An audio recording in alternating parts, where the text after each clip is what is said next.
Hey everybody, I'm about to start the Wadcast podcast. It's me, Eddie Ift, and today, tomorrow, whatever this episode is for you, it was a very, very enjoyable, maybe intimidating, enlightening episode for me. I had a good time. I went to Scottsdale, Arizona, and I got to interview the first ever winner of the CrossFit Games, James Fitzgerald, who is an exercise guru, aficionado, competitor, just a freak of nature, and an all-around great human being. I had a really fun time talking to him.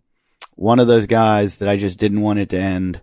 I feel like I'm stealing their time, but I just want to squeeze them like a lemon and get all that juice out of there. That sounds gross, but he was awesome. So I hope you enjoy this episode, cause it takes time to put them together. I get help from some guys. Ernie Machete puts these together once I record them. Troy Willis helps out with Myopucks and Leopard Claw, and you guys help out with the Patreon, and what else? Who else helps? A lot of people. But if you want to help the show, best way is to go to our Patreon. Give yourself $3 or $5. $3 gets you all the videos. $5 gets you in the mix to get yourself a Myopucks and Leopard Claw. I've told you once again and 1 million times, if you are working out a lot, you're going to need one of these. You're going to need the Leopard Claw because it's a soft tissue multi-tool designed for versatile self-mobilization. It increases blood flow while breaking up restrictions in the tissue, and it ultimately helps you move better. Myopucks is a portable and affordable electronic muscle stimulation and TENS device. The Myopucks increases blood flow, but most importantly removes the waste to help you recover more efficiently. Myopucks will also help to decrease pain associated from overuse. When you use both together, it's a game changer. And it helps out the resiliency project for guys that are downrange working in our military to keep you safe. So help them out. We'll pick someone. Should I pick someone this week? You know what? We're going to take a week off. Because I don't have the list to go through. But I do have for you, next week I will be pulling a name and someone will be getting a Myopucks and a Leopard Claw, but this time it's just James Fitzgerald. He's the only one getting one. What do I want to, do we have anything coming up? Do we have any events? No.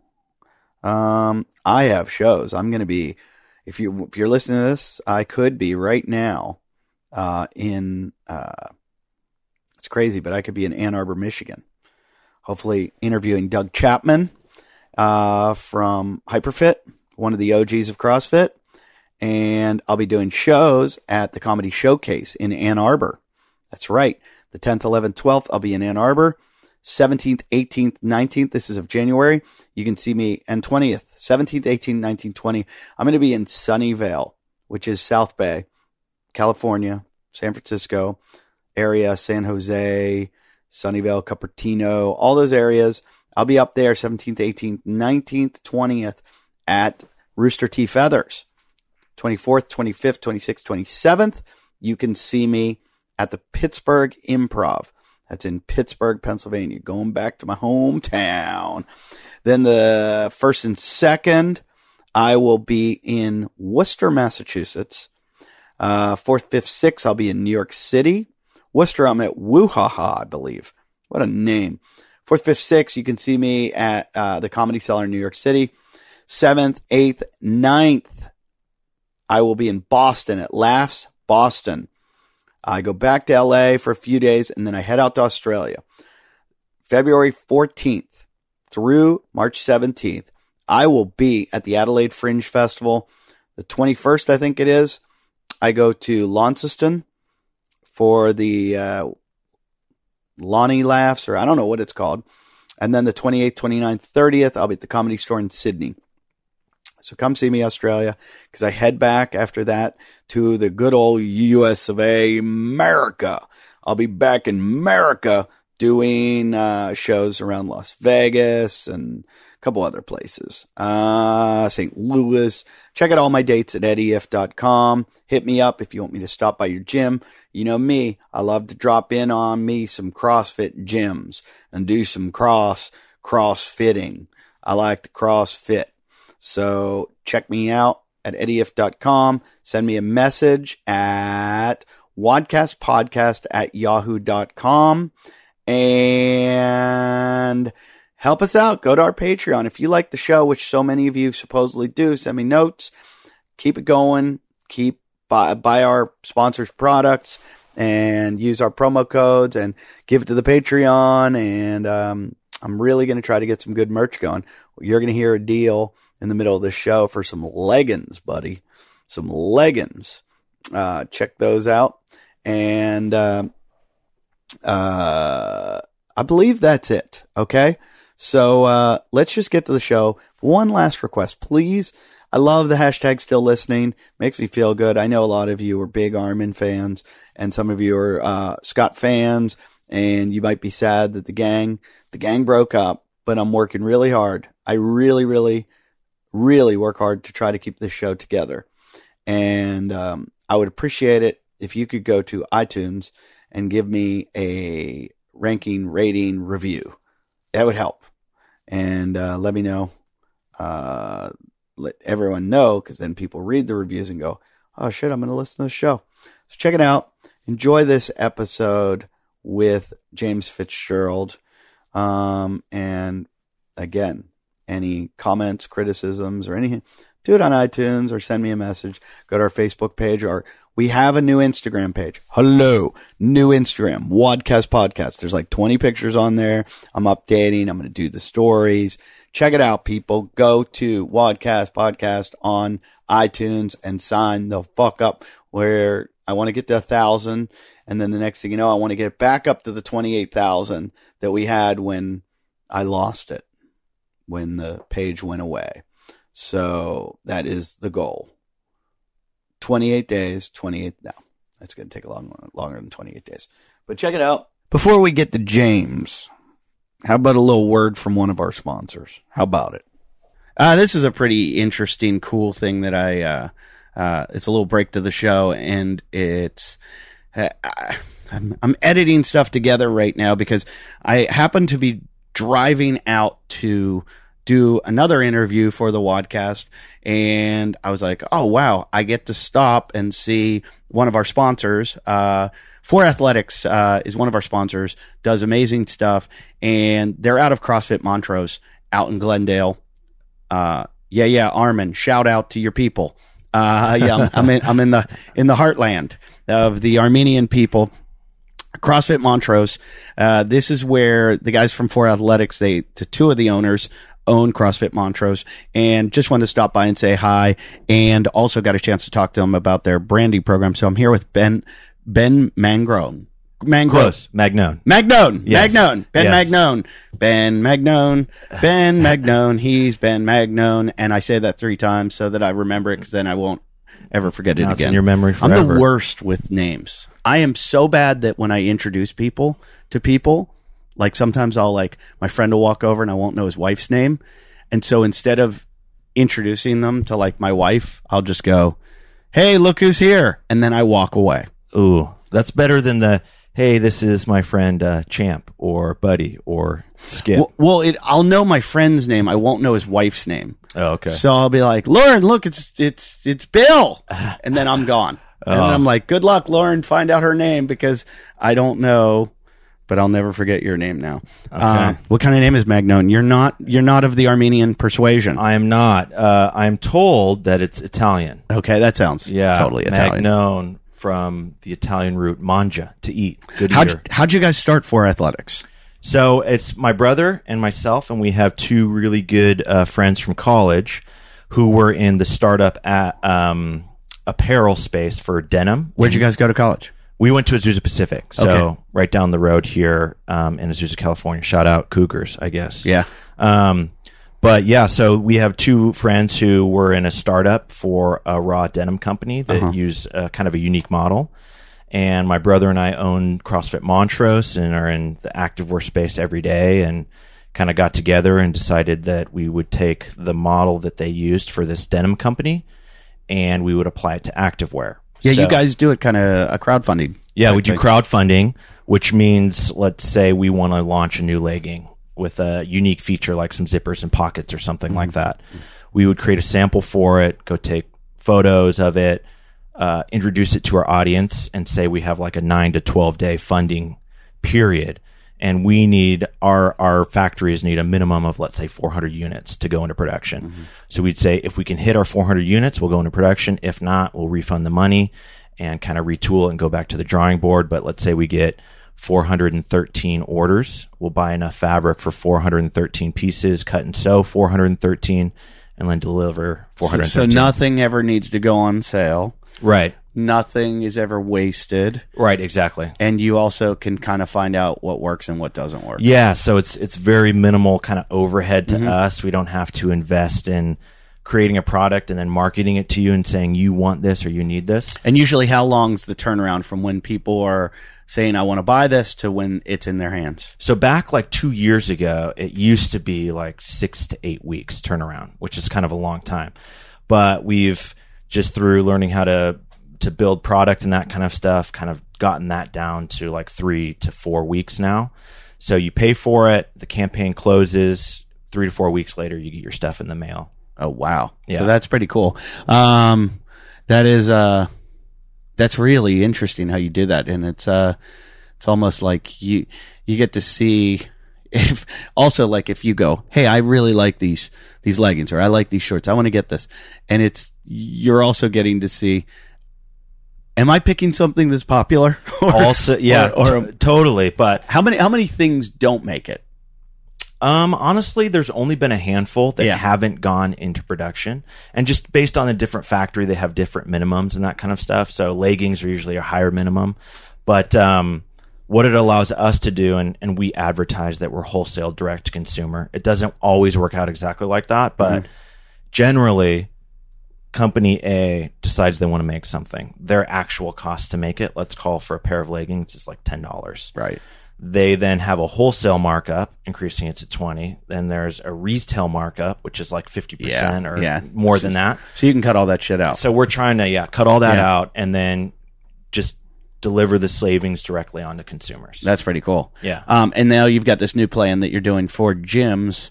I've been doing all these episodes recently. It's like, I feel like CrossFit's going to come after me and feel like I'm bashing them. I'm not bashing them. But I think, like, if we're all going to evolve, you got to find other methods of exercise, other methods of training, other methods of sales. And one of the things is, there's been a lot of sales lately in CrossFit gyms, and the profit model has not been the greatest profit model in the world. And there are other ways that you can make money in your gym. I go in some gyms and you can just sniff that they're making money. You look around, you go, they're selling product. They've got protein powder. Yeah. They've got this. They've got that. All their members are wearing apparel. My friends do that very well at Paradiso CrossFit, where they make really cool clothing that is Paradiso clothing, and the whole gym wears it. And then even friends of theirs don't even go to the gym, are like, hey, can you get me that shirt? They've got really cool shirts. You guys are doing a co-branding model that's kind of for gyms. It's a way for gyms to make some excess cash and kind of help your community kind of promote your gym. Yeah, exactly. So we kind of just found this a little bit by accident, actually. Like when we started For Athletics, we wanted to be unaffiliated with any particular type of fitness. We wanted to be for a hiker just as much as it is a yogi or someone who's running.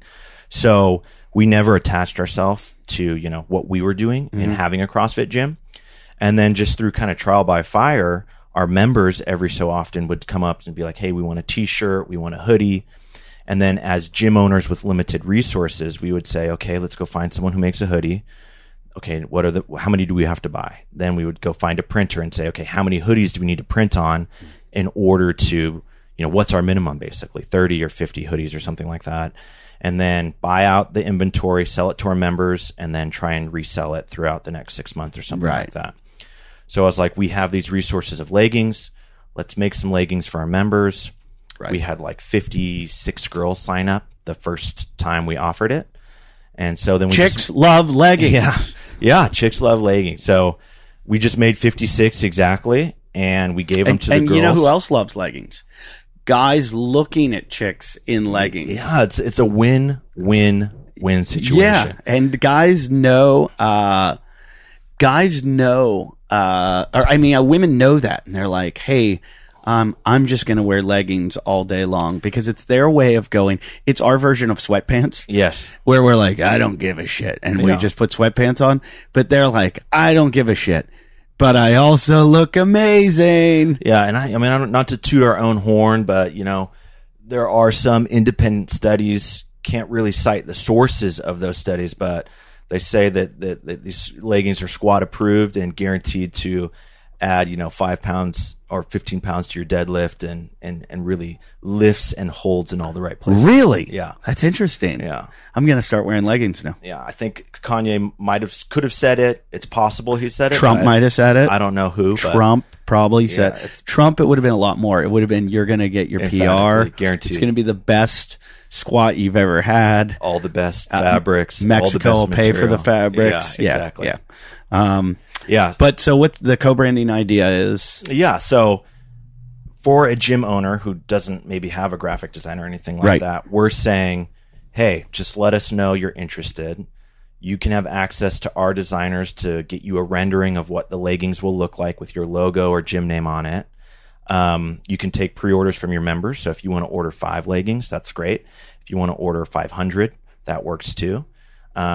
We'll design them, we'll print them for you, we'll fulfill them and deliver them either individually or directly to your gym. Mm-hmm. And we're doing this all with no minimums. We're doing it for what is a really insanely low price when you consider the quality of the leggings, starting at $40 per legging. And we're just trying to be a resource to someone who has a really big gym or small gym or a medium-sized gym, but we'll be a one-stop shop for you. That's great. We can turn it around, your renderings, in as quickly as a day or two. Do you have a website to do all this? Yes, forathletics.com, Okay. FOUR, athletics.com, and then we have a co-branding tab where you can just fill out a quick inquiry, and then you get set up and started right away. Can you do this? Like, is it like going on Nike.com and making the Nike ID shoes? Like, do you play with it yourself, or do you can't play with it yourself yet? But if you have something specific in mind, we do have really good web designers that can create a quick mock-up for you. So, like, let's say you want your gym name down one leg and you want your logo on another part, and you want that's different cool. colors. I've done that with our guys that did our stuff, our t-shirts and our hats, and the turnaround is amazing. Like, you just go, hey, this is what I want. And sometimes I just go, this is my idea. I don't even show them anything, and the next thing I know, get something back. So that's really cool. So, yeah, and we can do that too. So all the, like, you can a gym name, whatever slogan you have, whatever logo you have, you put it on there, your colors. If you, it's best way to go to like a competition to have everybody in them together. Yeah. Yeah, and we're only a couple months into this co-branding platform, and so far, I would say probably over 50% of the people who have bought from us and said, we just want to try out 10 or 15 leggings, have come back and bought again. So the response has been amazing. We've had CrossFit studios, Pilates studios, yoga studios. We've had people who did it specifically for competitions. They had a team they were sending to a competition. And so compared to anyone else, your prices are awesome. And you go, hey, you buy a bunch for your gym, and then you mark the price up so your gym makes some money. Yes, exactly. So on a t-shirt, you're turning a t-shirt around for $13 to $15 and selling it for $20 or $25. But on these leggings, you can buy them for $40 and resell them for $65 or $75, and you have quite a bit more profit. And that's margin. what they're going to go for at Lululemon or anything anyway. So. Yeah, well, Lululemon's going to go for like $100 to $120. That's true. Yeah, that's true. These leggings unbranded sell on our site for $68, so you can resell them for $65, $68. That's just what kind of they sell for. So that's awesome. Yeah, and I think we should do this for Wadcast. I'd love to see lots of chicks out there in Wadcast. That would be the best. Another win-win situation. Yeah, I would love to see. We've had a lot of people in our unbroken. Our what was the T-shirt that we had? What was it called? I can't even remember the T-shirt right now that we had forever. And it was when the CrossFit Games when they were calling them. I forget. But we got to come up with a new T-shirt, and I would like to see some leggings, some Wadcast.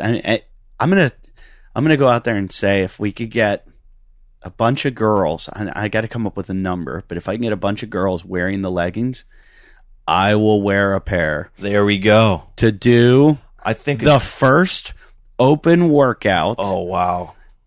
And with the 60 plus women's weight.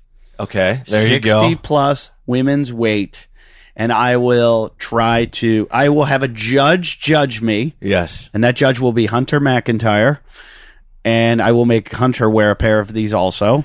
I'm thinking we make a really hard goal of something like 10 women. If 10 women buy it. Oh, shit. Or maybe we go a little higher than that. I don't know. Yeah, if we can get 10 women. Yeah. 10 women wearing, not only do you have to buy them, you got to send us a picture of you in them. Yes. We get 10 women in these Wadcast leggings, and then Hunter and I will both compete and judge each other, film it, but I am going for the 60 plus women's, and I'm going to fucking win it.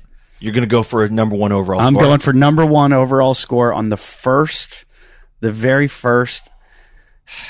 You know what? I'm sitting there going, wait a minute, I'm getting close to that. Like, these women are so much better than me. I don't think I can come. I think we did it one year, and I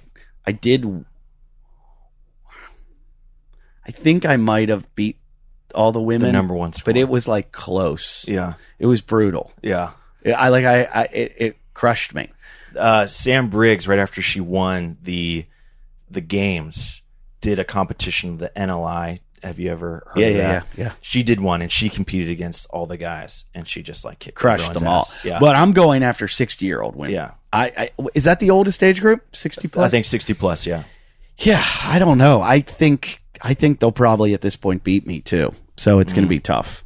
But I'll try. At least I'll give it a go. I'm going at their weight. It's really fun to work their out weight, their bar. Their bar. Then Pick it up just my comes down 35-pound bar. To engine. Your engine versus a 60-year-old woman's engine. Yes. Yeah. Well, that's going to be awesome. So check these guys out at 4 Athletics. It's a really interesting idea, and they make really quality stuff. And I'm going to be in their leggings. So right. But especially if you're a gym owner or anything like that, and you have some ladies or gentlemen at your gym that you want to see them in some dope leggings with your logo on it. We got to get Kenny Leverich in a pair of these. Oh, yeah. I mean, Kenny, if you're listening to this right now, Kenny Leverich wears tights every single day. And I think it's time, Kenny, that you get... I think so. You get some sweet, sweet Kenny leggings, and you call them the Sweet Sweet Kenny leggings, and you see if you can get all your gym members wearing it. Yeah, and then we get some OCC, right? He owns Orange Coast CrossFit. Yeah, yep. We get some leggings for them, too. OCC on one side, Sweet Sweet Kenny on the other. Absolutely. Or on the ass, Sweet Sweet Kenny. Can you print on the ass? Absolutely. Anywhere, yeah. Oh, that's great. That's great. And a no shear. We'll guarantee the no shear, just the stretching of the Sweet Sweet Kenny. Well, Ben, thanks for doing it. And check these guys out, 4athletics.com. And I guess there's a link for co-branding. And co-branding right at the top if you want to get some leggings. Check it out. And that's it. All right. Thanks a lot.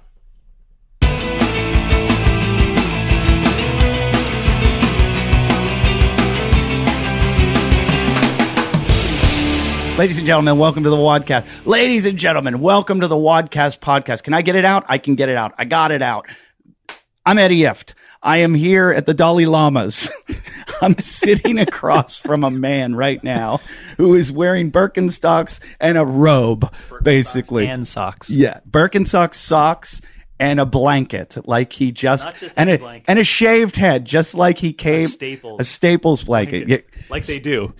Sorry, a Staples blanket, like he just came down from the mountain that he's been up with the rest to speak to the peasants. Yes, with the rest of the monks, learning a vow of silence or something like that. I don't know what he's doing. Anyways, that person you guys might know as the first winner of the CrossFit Games. That's James Fitzgerald, head of the Dalai Lama of OPEX. Yes. OPEX, Founder. which used to be Founder is the title. Founder. of OPEX. That's Founder, like the movie, The Founder. Yeah. It is a cult you're running here. You're just trying to start one Duplicate cult. You, like everyone else. You left one cult and you started another. You're like the Branch Davidians that started their own branch. Yeah, you got to taste it in order to know how to do it. I went to Waco, Texas to see the Branch Davidians place, and it's, all burnt down. But they have a new little church, like a tiny one on the property, and they're like, come on in. And my wife's like, don't you dare go in there. And I'm like, we're going. And it's a branch of the Branch Davidians. But I don't know if you've ever seen the special on it. There was like I've seen 2 documentaries. Yeah. It's pretty interesting. There was a lot of crystal meth going on there. Yeah. Wasn't so much Jesus. It was more meth. Yeah. Shows the power of belief, though. Yeah. So if you're listening to the Wadcast podcast right now, you can always see it on YouTube. If you go to our Patreon page, it's a $3 donation a month, and you get to see all the videos. Then they're private videos on YouTube. This is going to be an interesting one because James is sitting in a blanket wearing sandals. I feel like I am talking to a monk right now. He's also got, like, his backdrop is the thousands of books that he has read about reference books about physiology and strength and conditioning and nutrition. And it's one of those guys where I'm not going to try to spout any knowledge at all because your books are basically going, I know more than you.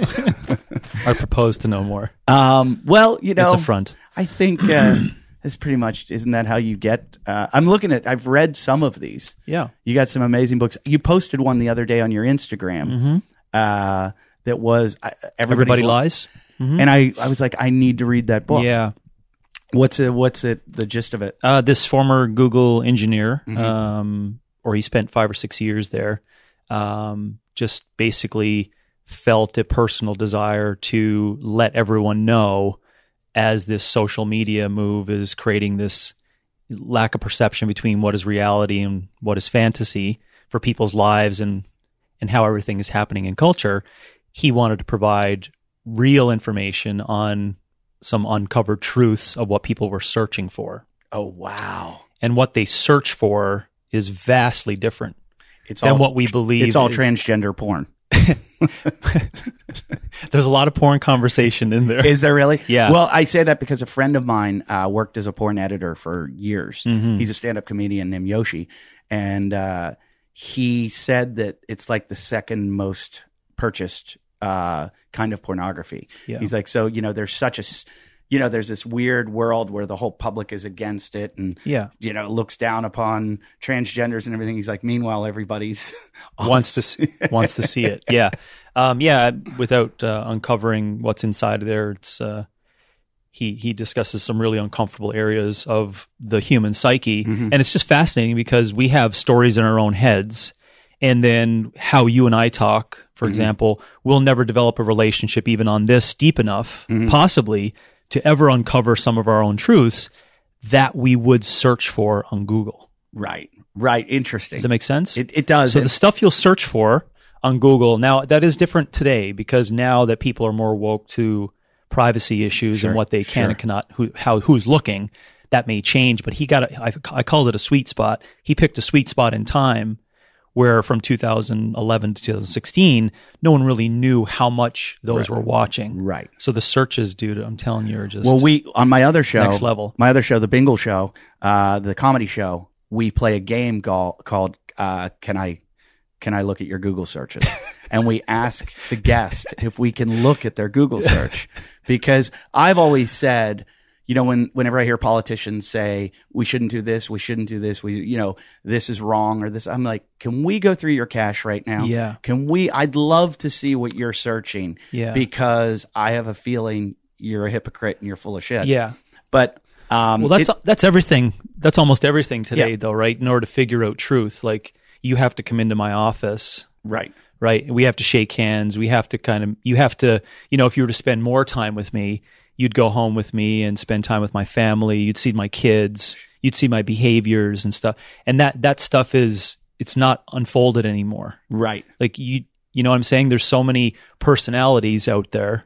You could be an example where you could just be on a YouTube link and be humorous. But until I see you in person and feel you in live crowd, I really don't know you. Yeah, exactly. You know what I'm saying? So that's just so common today. We don't know who that person is. Podcasting is weird, though, because it peels off most of the layers. Yeah. Most. There's still, I still have some layers that I guess it's an in-between. Because I have, when I first started show business, I said, hey, I don't want to give up my private life at all. I'm going to be pretty much a character on stage. That's it. That's all you get. When I'm off stage, I'm me. And then the character started blending with the person. And then podcasting came around, and it was the more you expose yourself, the more popular you'll get, the more fans you'll get, the more money you'll make, the more success you'll have.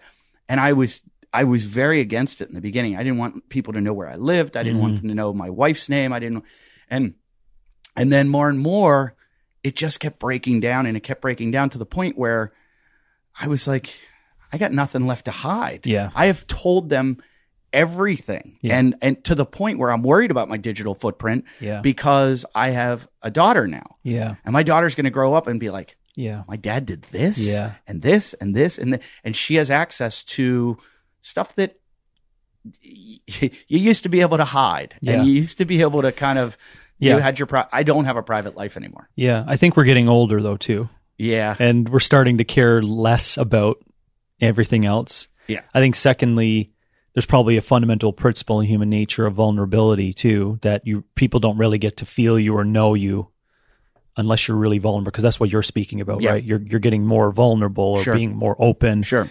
Which I think that's a place where people can see your wounds and see, you know, the real aspect of the human aspect. And I think that's what attracts a lot of people to it. Right. Secondly, but it has to come from the right intent. So just to be more vulnerable, to get more popular, Right. is the incorrect intent. I would So that's agree the with fine line that you and I have to make of because you said children, Yeah. right? There's a fine line and responsibility that you have to make on how vulnerable you are. Right. And to our previous point, what that opens up to privacy and Right, Big Brother, right. et cetera. Right.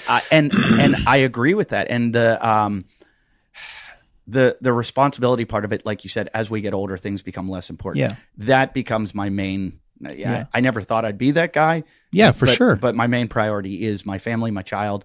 So as the doors that opened before are closing now. Yeah, yeah. And I'm going, I wish I hadn't have opened up like that. Or I'd like to separate these two things, but it's weird. And that's what I like about comedy is, and I hate to use Bill Cosby as an example because now he's, blacklisted, but Cosby, what I liked about his comedy was he was always funny where he was in his life. When he was single and he was talking about dating, it was funny. It's so hard to use him as an example because we're thinking about Well, today it's even a better option to use. But he was able to be funny about marriage, about childbirth, about having children, about being a father in every place of his life. So that's what's kind of interesting about our lives that maybe musicians don't get. You're a rock star and they want you to be a rock star. Whereas a comedian, it's like, well, okay, let's hear this part of your life now. And let's hear this part. Louis C.K. they just went after really badly this week because he did an hour and they said he made jokes about Parkland and there's some jokes about non-binary people. But I listened. He's really trying to get back quick, huh? And I listened to his set of the hour and I thought it was hilarious. Okay. And I thought he was. Here's the thing: a comedian just said. He's never, ever seen a funny comedian that believes in censorship. Yeah. So anyone that believes in censorship doesn't understand art. And in order to get a joke, sometimes to make it funny, we have to do it where it's in its infancy. It's not funny. Yeah. Like that Parkland joke might be horrible right now, or you might find it offensive. Whereas a year from now, when it's on a special, you'll be like, oh my God, I can't believe we laughed at that. It's so funny. And he made such a good point. Yeah. But it has to go. But there's timing. My point was there's timing, right? Like you do have intention. Yeah. So your intention should be a little soft for a year. Yeah. And then come back. You know what I'm saying? Believe me, I'm all on that side of. Jordan Peterson describes it in a different way, but I don't know the way he describes comedians. But I think they're the only savior in between connecting what we don't want to hear or say to what we really need to hear and say. Yeah. Right. So, and I think comedians were that only voice, and now we're starting to, unfortunately, as a culture, look at any forms of speech or communication or conversation as being some areas that we can't touch. And comedians were always open to us having a discussion around some of those truths that are now, unfortunately, not as accepted. His point is an N equals 1, I think it's just a timing issue. It's not accepted, but there will always be a place. And it's funny, comedy clubs started in basements, in dark little places where they were almost like speakeasies, where it was, hey, I know this place where we can go hear truth. Yeah. Where we can go down there if you're ready to hear it and you want to hear it. What happened was comedy exploded to the masses, which is happening globally.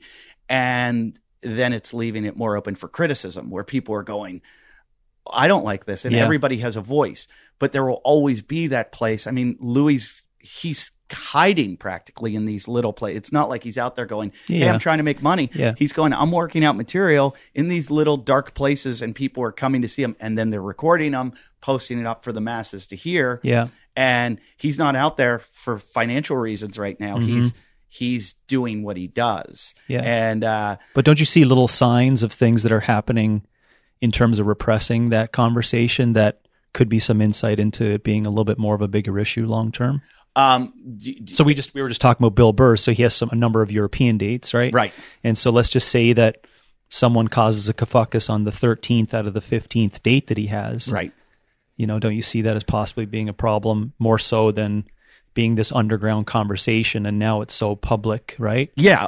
But people don't want to necessarily hear it, and I think there is a strong. It's a minority, but there's a stronger minority that want to quiet that conversation. Yeah, and that minority, it's fine. I saw David Axelrod yesterday commenting on Louis, and he said those jokes were really tasteless, and I agree.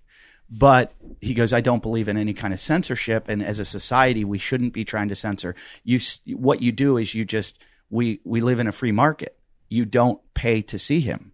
You if there are people that want to see that, but this whole concept of like, let's shut it down is really creepy. Oh, it is, but that's my point. Yeah. I think that's growing, unfortunately, to the powers that be of who controls that information sharing. And company that you were just speaking about that you're working with, Patreon, as being one of them. Oh yeah, that's true. Right? With Jordan Peterson. Those are little examples where who decides what is. Well, it is an open market where I was reading about that with what's going on with Jordan and Dave Rubin and all those guys. And I thought, go build your new site, build your new, and I'll jump ship. I'll go with the one that believes in freedom of speech and the one that's not censoring. Right now, it's, I've got too many other things on my plate, but it's one of those things where the free market will decide. And I think people are going to be surprised when Louis does eventually tour. How massive the tour is going to be. Because if you look on his YouTube comments or when people are posting it, 95% of them are pro comedy, pro free speech, and 5% are, this is disgusting, this man should be stopped. And it's crazy. We're going, everybody listening right now, I love these kind of conversations, and it's where we blend the whole idea of fitness and what's going on in and the why we do world. What we do. Exactly. Yeah. But we had a long discussion about this last night, and I was out with the owners of the comedy club I'm working at here in Arizona, and I watched, or I listened to a guy named Rich Lowry, who I listen to. My political podcast that I listen to is called Left, Right, and Center, and it's a KPRW. What's it? It's not an NPR, but it's like KPRC, I think it is. Okay. It's a very the moderator's a guy from he's very in the middle, and then he brings on an editor of a magazine from the left and an editor from the right. And I lean left of center, but I actually really respect the guy on the right a lot. I really like his points. I think he's great. I don't agree with him a lot, but I respect him so much. His name's Rich Lowry, and he was saying that all of this that's going on right now is there was a guy, Andrew Breitbart, that started Breitbart.com, learned from a guy like Saul Alinsky, who was a community organizer in the 1960s. Saul Alinsky was a very radical left community organizer. And he said, hey, let's spotlight the crazies on the right. Let's bring them out in the open and talk about them constantly. That'll push the moderates more to the left. And he said, so let's just keep highlighting the Ku Klux Klan and the evangelists and everybody, so that if you are conservative, you're like, look, I don't want to associate with those people. And I think what's happening right now, and I really do believe this, is that the people on the alt-right are digging up this stuff on anybody on the left to emphasize and highlight how radical they are, so that people that are like, I'm a moderate, I would say, or just a little bit left of center, that I go, I don't want to associate with these crazy people, and they're trying to shut down freedom of speech and blah, blah, blah. And I think that's the problem, is that like these Antifa people and these really radical left people that want to, gender neutrality and change this and change that, and the super feminists, and they're the same as the people on the right that are the Antifas and the Ku Klux Klan. It's the same thing, and they're such a small minority. 5% on either side, and we should just be ignoring them like we used to. Yeah, but it's clickbait. It creates stories, technology, information sharing. Everyone's got a voice. Yeah. And I don't know how we're going to get back to ignoring them, but we do need to not silence it, but mute it out, because it's not where we all live. Yeah. And I see it being a comedian and going out and performing to the masses. I do stuff that's as offensive as Louis did, and I never have people walk out of my show. And occasionally they do, and the club goes, okay, so don't come back and see it. Yeah. That's how you handle this shit. So that's a good point on when it's live and it's in person. Ironically, there's 1% of the entire audience that just probably shouldn't show up anyways. Yeah. You know what I mean? Yeah. So I don't otherwise everyone else is enjoying the conversation. I don't understand why they do. And, if you're easily triggered, it's probably not the place you should go, or you should go to something. You should do your research. Yeah. Or 1 out of the 300 people who were triggered had an injected value from something that they just read that they're supposed to do, right? You're supposed to act this way now. I think that happens a lot. You know what I'm saying? I think that happens more than ever. Because now it's a good identity for them. Yes. Right? Yeah. You feel like something, right? It is a whole new, I've seen that because there's 2 camps in comedy. There is the ones that are like, hey, and I'm not defending Louis C.K. and his actions or whatever he did. I don't know what he did, because that all was an article written from people's testimonies where it was a lot of he said, she said. There was this wasn't a court of law. So I don't even want to take an opinion on that. But a lot of people have no problem jumping on there and finding guilt immediately without due process or anything like that. So I don't ever say, I know Louis is a person, and I'll go, all I've ever experienced with Louis is I know he's a nice guy. You could say the same about someone like Bill Cosby, but I didn't know Bill Cosby, but my friends that did, like there were some weird interactions and stuff like. So I'm not going to judge the individual. I don't know the individual, and I find it weird that people will judge. So up a keyboard, and really, really commit to their stance on it. I heard Rogan say one time, he goes, I'm only 85% about everything.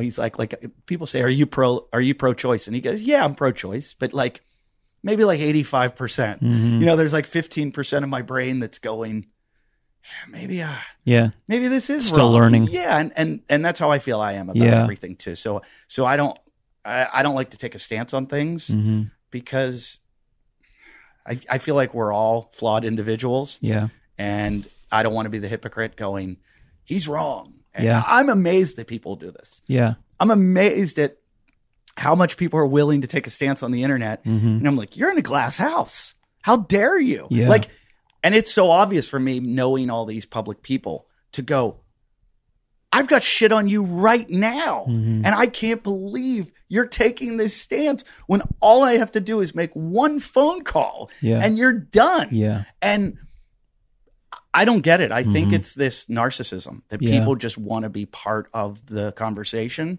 and everybody wants to talk about it and have their opinion heard. And it's like, oh, they're all talking. I need to get into this talk. Yeah. And I'm taking the Wadcast way out of Wadcast because it's so relevant to what's going on. No, it's back to our point on true conversation and getting to know the person. Sure.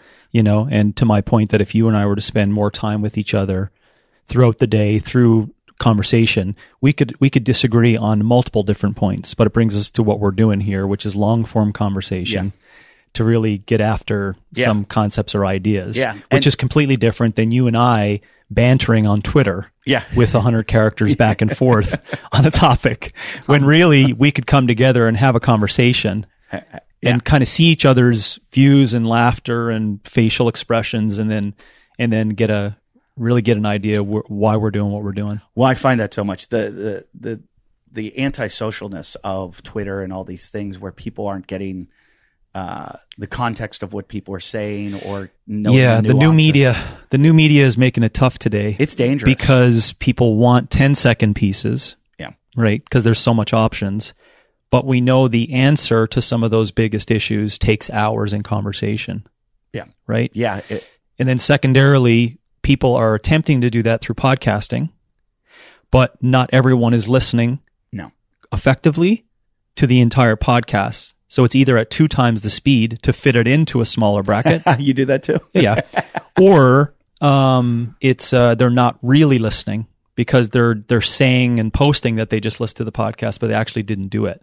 But the podcasters think they have 10,000 subscribers, but they really have only affected maybe 10 people in the audience because there's only people that really listened. It's a good point. There's so many.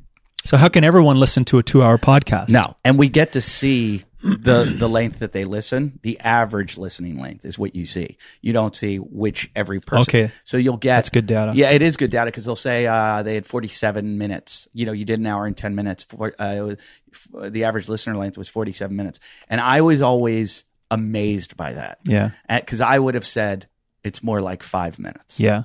I would think there's people that click on, they listen for a little bit.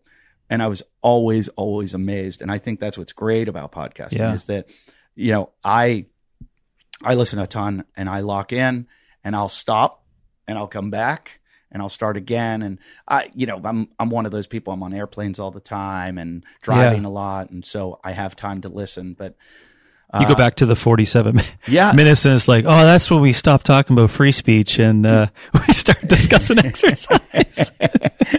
Well, it's like that critical period. But we've never followed with this show. There's never been any rules, and that's what's great about it. And the discussions I've had of, if I was one of the other fitness podcasts, they're going to hear you talk about, your theories on fitness and everything. And we get into that a little bit, but it's kind of what I'm interested in. But it's more of like people listen to this show because they want to hear the different side of you that you're multidimensional. That you're not just this guy, like you're not a robot that comes in, although I think you are. And it's so hard to talk to you with all these books behind you because I have ADD and I'm going. You set it up this way. We'll just take a picture after. I know, but there's so many that I read so many of these and so many I haven't that I'm like, can you tell me about that book? Yeah. Can you tell me about that book? Can you tell me about that book? A lot of he's got the best. A lot of good stories here. Sweet potato power. Yep. Wow. Ashley, I met her at Paleo FX. She's into starches, huh? Yeah. She was like, man, you got to have my book. That was during the sweet potato rise. Yeah. In the paleo days. She early adopter. She got into put a book out on it. I've read so much about sweet potatoes. Yeah. Because the interesting thing I find is about how you cook them. Yeah. How the difference in sugar. Yeah. And people just automatically assume, I'm throwing a sweet potato in. It's great. Yeah, no. She talks about that in the book as well. Yeah. It's for baking versus. I just read about how even a baked potato, if you cook it, put it in the refrigerator, and then reheat it, it's already lost some of the starchy component and some of the sugary component. So there's so much to it. It's so complex. And I love to watch people talk about their diets and everything and just go, like, I know a little bit. I'd say I'm knowledgeable about 2%. Yeah. And the vast majority of the world knows 0. Yeah. Yeah. But to that, your point is interesting, not to take it down this route, but I think you believe that you're at 2% because the system has made you believe that you need to know 80%. Yeah. Yeah. Well, because you know what I mean? You think you're at 2% because there's 1,000 voices out there saying you're no one if you don't do our system the way our way. Sure. And they'll use terms and et cetera, to kind of because everything's dwarf the conversation on what what I'm saying. Hey, sorry to interrupt the show, but I just want to let you know if you're a gym owner or manager, then this message is for you. You might have heard me talk to the owner of 4 Athletics at the beginning of the episode. And again, just want to let you know they're a 100% USA made premium legging provider. Think Lululemon, but better. And they've created a true one-stop for gym owners when it comes to co-branding. They have created and are continuing to develop a co-branding platform for all their all-time best-selling legging. The Rise Up High Waist 7/8 Omni Legging. They want to help you get your logo or branding on premium leggings for your members to work out in and rep your gym. This co-branding platform's been designed to make leggings with your logo or brand on them as easy and accessible as possible. 4 Athletics is offering to be a true one-stop shop for your gym.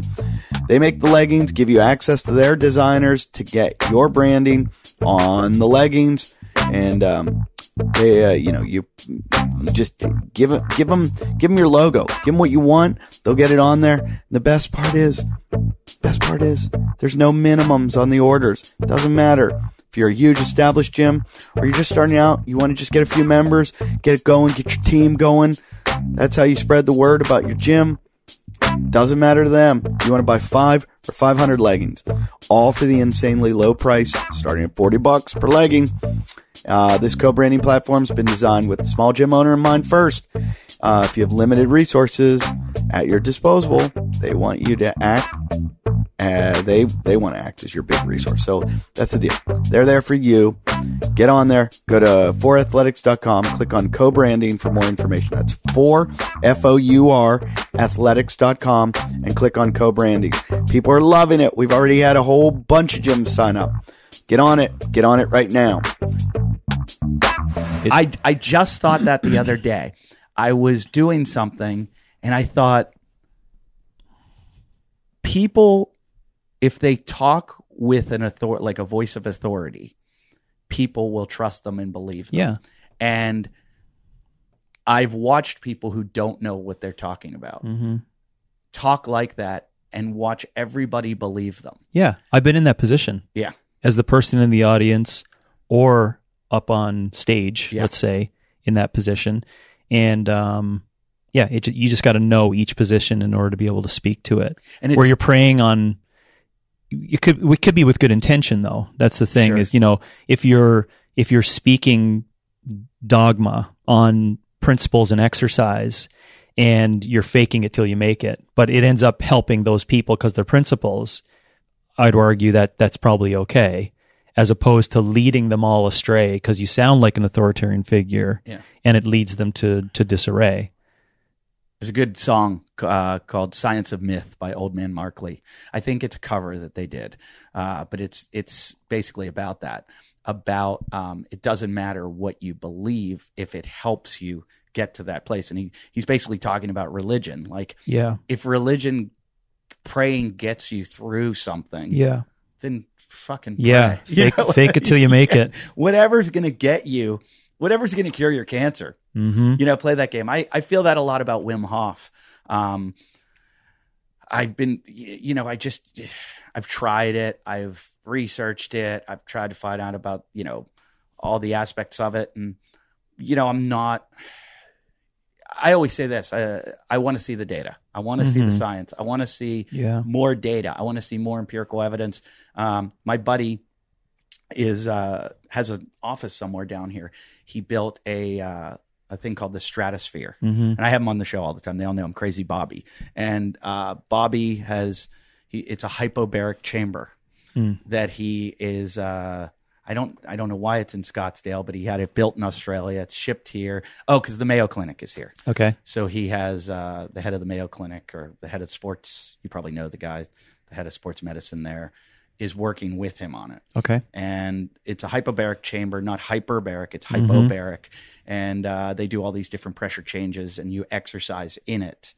And he believes it creates more blood cells and blah, blah, blah. And he's, out there, he raised capital for it. And he was having me introduce him to people. And I said, I want to see data. Yeah. And he said, that's what we're doing. Yeah. We're building this so that we can do the tests and prove, show the data. And this, to our intention is to heal people, that people will be able to heal disease, heal injury, heal things with creating more blood cells. So red blood cells. So I should hook the two of you up. You'd find him in Crazy Bobby's very interesting. Yeah, no, I like that, the concept, whenever people propose to, because you mentioned it was going to be in a painful situation or a rehab situation. I think there's lots of promise to that. My point to your data excerpt, I think there's a lot of things that you and I do every day unconsciously that we have no data to support why we do it. Yeah. One would be intense exercise every couple of days. The argument would be that that's actually going to decrease our aging. So it's going to speed up aging. Yet you and I somehow believe possibly, I'm putting us both in the camp, no, but there's no data. Yeah. Right. You know what I'm saying? Right. So when you say I want data, you may never get the data. Sure. Or you may be looking for data because you're scared of what may be proposed to be the answer inside of that. Sure. With the rehab methods, I find that it's almost into the nootropic, LSD, psilocybin, marijuana, hallucinatory movement towards super consciousness. Sure. It's the same thing, I think, that what you're talking about there, that the way I see it for like supplemental use, hyperbaric chambers, et cetera, in a rehab situation or a pain, situation or disease situation, I think it makes a lot of sense. But the movement today towards that, not that you, put this in here to have this discussion, but I think it's an area that I'm glad you're asking for data, that I think that we keep forgetting. Biologically, we have to recover ourselves from anything that we do, and it has to be from internal energy that derives that recovery. Sure. So anytime you're trying to have a system that helps you hack whatever you need to do to improve, there's numerous other systems that are all working at a specific style and speed that you're not also hacking to improve on its ability. So as an example, red blood cell, increase in numbers. So what happens if you don't have a certain amount of iron, or you can't absorb effectively, or you don't have the proper, you see where I'm going, right? I see exactly That's where just you're going. two examples, right? There's 20 other systems that are not on board with your new system. Yep. Do you know what I'm saying? Yep. So it's the same thing as Mark Pro, Compex units, supplements, pre-workout formulas, et cetera, et cetera, et cetera. You're just facilitating possible overreaching because you're trying to upregulate one system that doesn't have all the other component systems to go with it. Yep.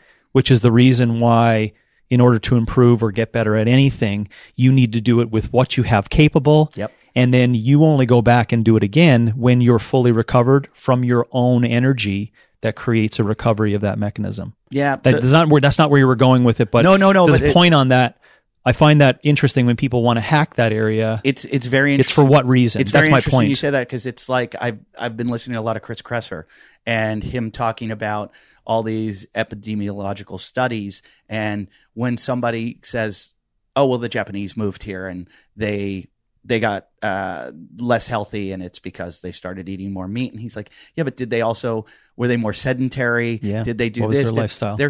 It's so many hard factors. to create a study that is. So even my friend doing all the research and all the, like you said, there's so many other factors in play. And I believe that with, when it comes to exercise, you've got a guy that, you do this, we all follow this system, and we'll all know, because there's so many other factors in play to your lifestyle, and to who you are genetically, who you are philosophically, who you are. And so us being such individuals, it's really, really, I can't imagine how hard your job is. Yeah. It is challenging for me because I have to make principles out of all of those systems. So, let's say there's 20 systems that say this is what you need to do for food, right? I need to look across 10,000 people and experiences in my 25 years and figure out what are the principles that created success in all of those 20 systems, right? Because I need to be able to teach that to a coach who can teach it to the audience. Right. So I have to go through two levels. Now, the only way to do that is to create principles and to make the coach more conscious in terms of what are the principles inside of all those things so they can think for themselves to figure out simple things like, what's the big movement on vegetarianism? Well, if you actually look at the N=1 or N=50 of all those people you're discussing, most of them have come from a really shitty lifestyle, right? Which makes vegetarianism a fucking fantastic idea, right? But it doesn't mean that the general health measures that you have now for 2 years means anything that's worth shit for their lifetime, right? Or just because you saw a movie star choose it for their own, and that's fine too. And will people, when they start doing it, will they feel better for a while? Sure. If your previous 25 years was a shitstorm, but that doesn't make that system right. So the coach needs to be able to look at the entire piece of it and say, no judgment on the choice of vegetarianism, but why is it working for them at that current time? Because it's principle. What's the principle? You treated yourself like shit. Your systems are in overdrive. How do you clean that? You clean it up from, going away from protein. So it allows your system to digest more appropriately. It builds back up your immune system. Sure, you're going to feel better. But that doesn't mean that one system is the best for a 3-year-old, right? To start with. I think the crucial thing you said there was you allow your coaches to think for themselves. Yeah, they have to figure it out and based upon principles. And there's too much dogma out there, which is... Today it's tough. We're going to set up this system. You're going to follow this system because we have decided this is the best because we've done all the deduction and these are the ways it works. And this is why... Here's our science. This goes back. Here's our 2 articles on our website. Right. And this goes back to... Here's our testimonials. Why I kind of started the show and got into this because it was not an anti-CrossFit show. It was I couldn't buy into the dogma of it from the beginning. And I was 1 foot in, 1 foot out. And the 1 foot out, and I've done this with everything I do, is going, I got to make fun of this.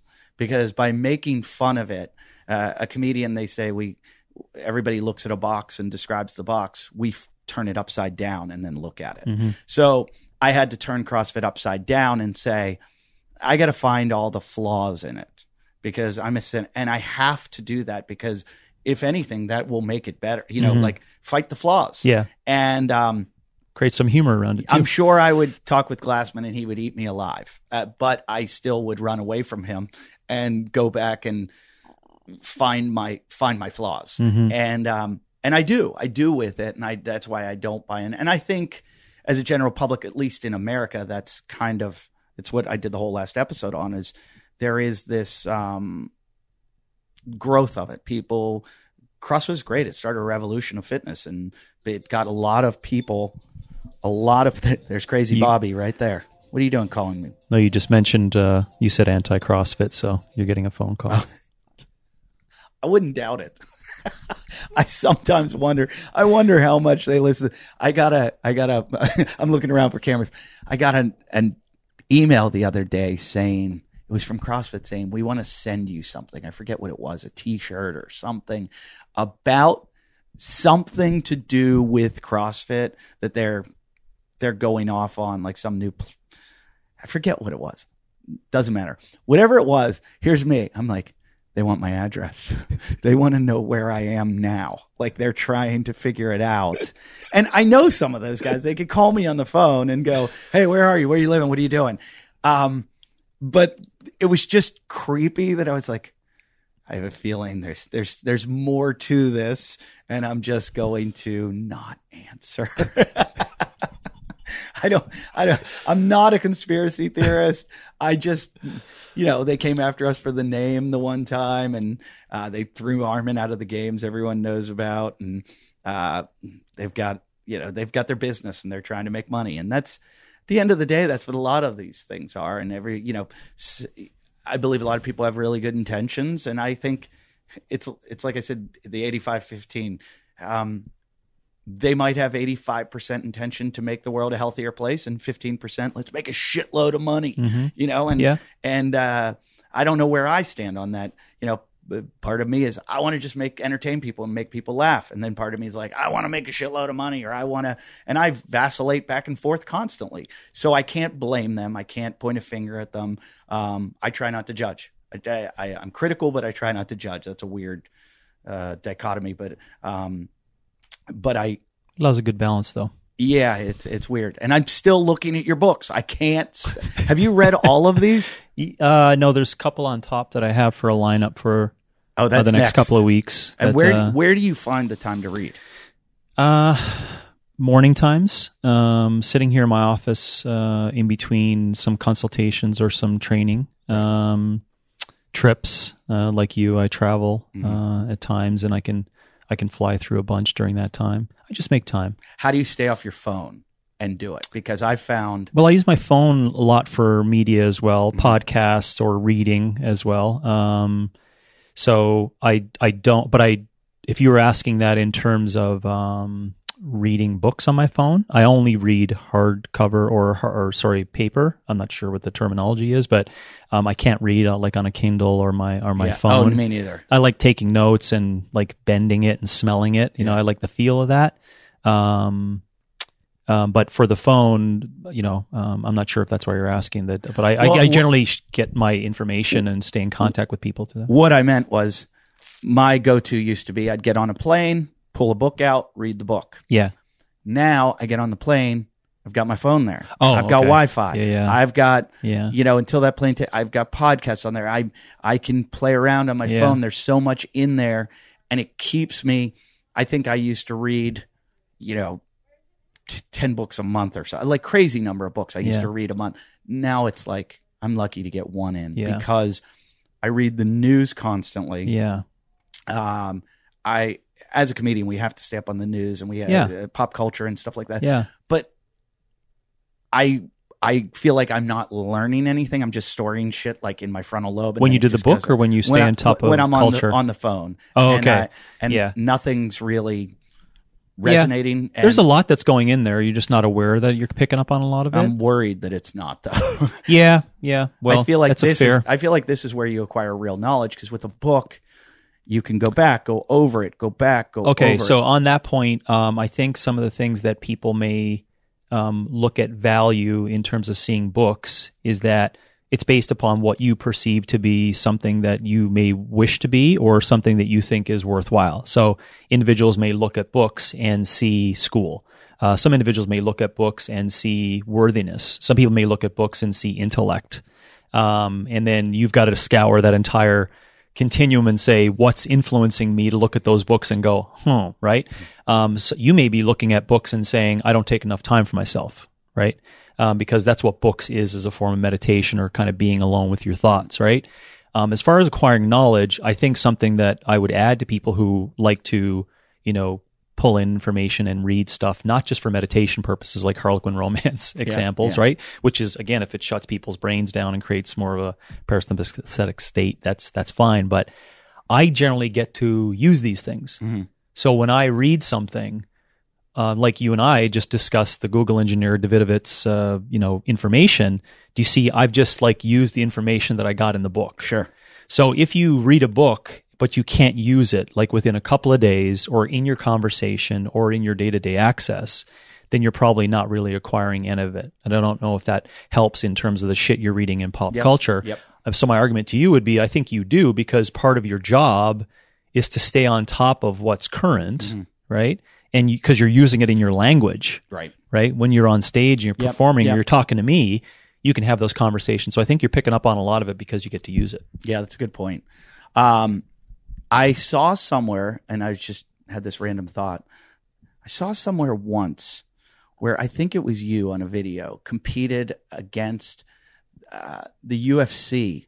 Joel Jameson's test. Mm-hmm. Yeah, interesting. And I think I've talked about it on the show. They did some kind of fitness test to see the level of fitness of their They're UFC fighters. Yeah, he has a standard protocol of some 3-minute intervals with a minute rest, I think, between multiple different modalities. And you just do as much power as possible in the 3 minutes on these different modalities, and you just add up scores. Right. And where'd you finish on that? Percentile wise, I don't know. I think it was like top 15 overall in the testing, something like that. Right. But one of the limitations was the endless rope. So as of course a scientist, I was looking across all of them beforehand going, okay, I got to do this, pace this here. The endless rope was my nemesis. So if you look at all the data points of all the scores of power and all the other ones, I was scored really high in relation to everything else. But when it came to the endless rope, the kinds of contractions that a specific mixed martial artist would have, irregardless of capacity, because they would have good capacity for all the other modalities, they are so far indifferent in improvement to me in the characteristic that's required for the endless rope. And why is that? It's the kind of grip that's required. So for my sport, or at the time for my sport, it's these styles of contractions that is not, I'll describe it as, it's not a grasping or grinding contractions that are required for our sport. It's very fast, pulsing contractions or maximal contractions for the grip. So this ability, because strongman, for example, wasn't a big part of our sport since 2008, right? If it was, I think all of us would have more grasping style. Or, for example, if 2 times a week, .com posted back in 2005, instead of press 1RM today, roughhouse and fight with someone. Yeah. No, if we had jujitsu as a part of the high intensity interval practice, I would argue we'd be in a total different state of fitness today, because there's some characteristics inside that, back to my point of this grasping and movement orientation that happens in pugilism or fighting that you don't get with just working against the barbell or the shit that I was doing. So I shit the bed on the endless rope, and that's what put me in a worse place compared to everyone else. I'm going to ask a bunch of other little questions like that, because for people that don't know, and for me myself, your background and everything, but I want to kind of speed through this so we can get to more juicy stuff that we can dig in. But what was the year you won the CrossFit Games? 2007. 2007. How long had you been CrossFitting? 3 years. 3 years. And that was the first games ever? Yes. And how'd you find CrossFit, first of all? A friend and you who was a fighter that I was helping with his training. And you were a personal trainer at the time?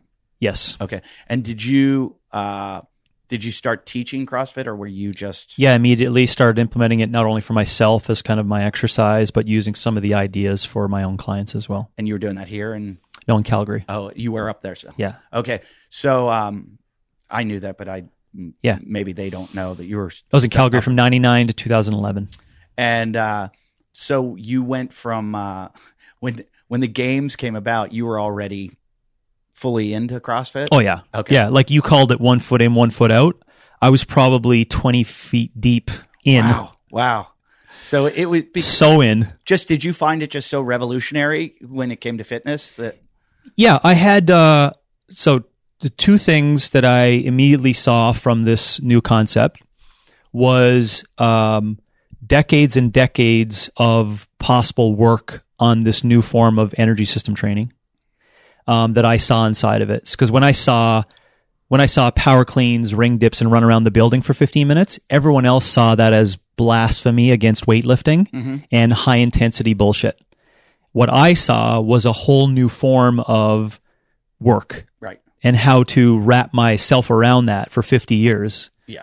Right. So I saw a future based upon that. Secondly, what people forget, I did it because I did it for me. I did it because I was an athlete. Right. So I did it to beat everyone on there every day. What was your background as an athlete? I was a young athlete since, I'd say, before age 10. So everything I did post-school was some form of athleticism, of community sports. Right. So I was the typical kid in the community that was known as the all-round athlete. Okay, that was me. Hated school, did okay in school, but all I did and all I wanted to do was sports. Right. Okay. And it basically just continued from there. Hockey? Yep. Yeah. Hockey and soccer were the 2 ones that I gained more notoriety with. just based upon my background, but I played all of them and enjoyed all of it. And I would have chose any of them as professionalism if possible. Right. I wanted to go the soccer route, had an injury, and then that's what kind of turned me into falling in love with strength and conditioning. And then after that, played with everything you can think of in terms of what was offered then. Yeah. I went after it to try to understand it because it was part of my academia as well. And that led to, then, did you go to school for that? Yes. Okay. Yeah. What were you? My background is in physical education, kinesiology, and biology. Okay. Wow. So you got it all. Got those. So then what do you think was, when you went to the CrossFit, you were already competing on the message boards? Yeah. So it was fairly similar, just to get there and show up in front of other people. I remember when I started, that's back when everybody would post on there. And I remember I would do the workout and I thought I was badass as shit. And then I would go on and look and go, what the fuck? Who are these people? Yeah. That's why I started videotaping myself, because people I didn't thought believe everyone me. was lying. Yeah, people didn't believe me. I was like, these guys are cheating. There's no possible way human beings can do this. Yeah. And then every once in a while, I'd have a one that just kind of was in my wheelhouse, and I would do really well on it. Mm-hmm. And I would look, and I'd be like, hey, I'm beating a lot of these guys up here. But it was, and that's it was what hurtling. It is about CrossFit. Yeah, it was when like hurdles showed up. 110-meter hurdles, once for time. Which we know that's not true, because it'd never be one for time. Yeah, exactly. It was so funny when they did the it'd be 35 hurdles. When the what was the competition they had in Orange County, the OC throwdown. Yeah. When they did the hurdle jumps, yeah. I'm watching that, and we used to do that in practice all the time. We would set up 10 hurdles at 42 inches, and we would jump over, walk up, jump over, walk over, jump over, and we trained in this 3 days a week. Like literally, it was part of our hurdle drills. And I watched when they programmed it, and I went, oh, this is going to be hilarious. I go, there are going to be some serious injuries. And I think there was supposed to be breakaway. I think my brother helped program that.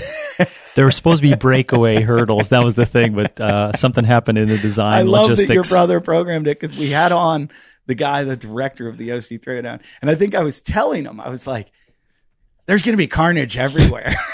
It's like, I'm telling you, oh, yeah. people are going to fall backward, like land on their hamstrings, fall backwards. That's still a meme on. Is it really? On fitness today. Yeah, so many people are using that. CrossFit fails are some of the greatest fails. Somebody just showed. But the shittiest ones too, like the slipping off the bar for toes to bar, chest to bar muscle ups. Those are the worst. That's I can't watch those. I've had the barbell ones are shitty too, but slipping off the bar is. But a few little things happen. I mean, I came down the rope once and jumped and landed on the edge of the rope and sprained my ankle. I've had some dumb ones that I've done. But the one that I see that terrifies me is the snatch one all the time. I mean, that just landing on the back of their head, or when they go backwards and the bar comes down. Luckily, it clears them. Yeah. But I never want to be in that position. Yeah. No. I've in my old age, I've just basically kind of decided that like 1 rep max is for me. When it's I know they're good, but I'm phasing them out of my, when it comes to like children and longevity and stuff like that. I only take so many risks. Good for what though? You know they're good. What are they good for? Maybe for building strength, but I mean, how much strength do I need? Exactly. It's about function. That's where, unfortunately, we've gone that way in not just strength, but anaerobic work and also aerobic work. We forget that there's a massive difference between performance versus health. Mm-hmm. And there hasn't been a defining program because no one has defined what health is. So if we define health as being able to climb a mountain at 95, so I just describe it in humorous settings of, being able to have sex in the morning, climbing a mountain at 95, and then fucking falling to your death, and smiling on the way down, that would be a good definition of what health is. And if you reverse engineer that back, going after what we propose to be these methods of improving all three of those areas is not connected to that. That's interesting that you say that, the reverse engineering. It's because of academia and performance always is entertaining. So everyone wants to put it inside of health for fitness. But back to my point that I picked on your 1RM, like what's so important about the 1RM? Interesting. In performance, it's quite important. If you want to, ensure people are improving in fitness in a strength conditioning facility in a football gym, that's probably important. Mm-hmm. But try to pick out of 7 billion humans, how many times someone needs to go through something that is that maximal contraction in order to get to the 95-year-old climbing a mountain. I'm going to argue till I'm blue in the face to show you that you don't necessarily need to have that. So it's about intention of why you're doing it. Back to your point of it. We got to become more conscious in understanding why we're doing what we're doing. That's my whole shtick. Is why are you doing what you're doing in exercise? It's funny you say that. I forget what town I was in, but I was at a CrossFit gym, and I went in, and the owner, I dropped in, and we started working out, and we had a workout, and then I came the next day, and I was doing well, and it was a couple things that were in my wheelhouse, and I was doing sit-ups, and the coach starts yelling. He's competing, he's doing it like we're all. And he looks at me and he goes, no rep. And I was like, I'm not here and I was like, do you want me to do more of the, like, sit-ups are easy. This is easy for me. This is the easy part of it. This part of it's easy. Maybe me, the sled, you'll see me. I'm thinking about my comedy routine right now. Let me go. The way he yelled at me, no rep, I was like, we're not at the games, and I'm sorry if my range of motion isn't where you want it, and I will fix that, but we're not. And it was like there was a competition. And it was that, I guess, the day before I had put up a better score or something. And I never even put my scores up, but I'm never competing. And but I saw it affected his ego. So the next day, and he was a bigger guy, he had programmed like something with snatches and blah, blah, blah. And I walk in and he goes, how's your snatch? And I go, I don't. And he goes, or I go, I don't know. I don't really focus on. He goes, you don't know? Why not? And I go, snatch has never made me money or gotten me laid, so I don't really focus on it. And he goes, well, then why do you do CrossFit? And I said, I have a daughter that's like 2, and I want to live long to help her and be there for her and be able to play sports with her and have an active lifestyle with her. And he looks at me and he goes, that's a great answer. Oh. And the ego went away and he went, you're right. And I think I hit him with something of like, we're all here for different reasons. Yeah. And so to follow this template of, you have to be good at this, you have to be good at this, you should work on this because this is one of your weaknesses. Maybe you don't have to work on. No, that's only in the conversation of performance. Yeah. So it does matter. Absolute standards of your snatch and how efficient it is and how well you do it in a dynamic situation under metabolic fatigue, et cetera, does matter if your intention is to win at something within the sport. But I've made this statement numerous times before, but two things, there's probably 1% to 2% of 500,000 people that participate in the Open that, number one, can actually participate. That could be another podcast where we'll discuss what that means. Oh God, I could talk about that forever. Secondly, 1% to 2% have the right intent, meaning they're doing it to compete. The rest are participating. So this difference between competition and participation does matter, because we do work with a lot of the 1% to 2% that actually do find it serious and take it seriously. And there is a very complex, intricate thing in there. If you need to get someone's AMRAP ring muscle ups up to 15 because they do 3, but they can snatch a house. So there isn't the anything program that works for that person, right? And I just gave you 2 examples. There could be 17 other things that you need to fix. But why is that important? Because they want to kill things. Right. They want to eat your children. Or they want pain and points and prizes and pleasure, right? Sure. And that's their intention. And we need to honor that. But also, we can't slap that on top of health, where, to your point, you just want to be consistent, right? And what does consistency means? I don't give a shit about your snatch score in relation to your lunging ability when you're tired. Like it really, for me, you just need to move every day and move safely. And then that conversation can get a little bit more in depth. Like, what should you really do? And again, I think it's got to go back to, number 1, why are you exercising? Number 2, what is your real long-term intentions and goals? And because I'll continue to argue the point that, we're here as intelligently designed humans now. It's not about survival and reproduction anymore. So we have to be able to induce our own pain of strengthening in order to just keep moving forward to sustain as long as possible. Sure. Like you and I don't need to work out to go to war, or you and I don't need to work out because we're taking care of our farm and our children. Right. We have porcelain seats and phones and big tubes that carry us around from place to place. Shit's pretty easy. Yeah. So what is our physical training that's required? Not a lot. So is that difficult for you? I mean, it seems like you're in the same paradox that CrossFit has this division now where there's CrossFit Health that Glassman's going with and Castro's going with Games. You coach athletes, or you coach coaches, but you also coach Games athletes, and then you're coaching health. So is that difficult for you that you're in two different worlds? No, it's not, because you just create organization around the language of the intent. So I coach coaches who coach people in health, and I coach coaches who coach athletes. Okay.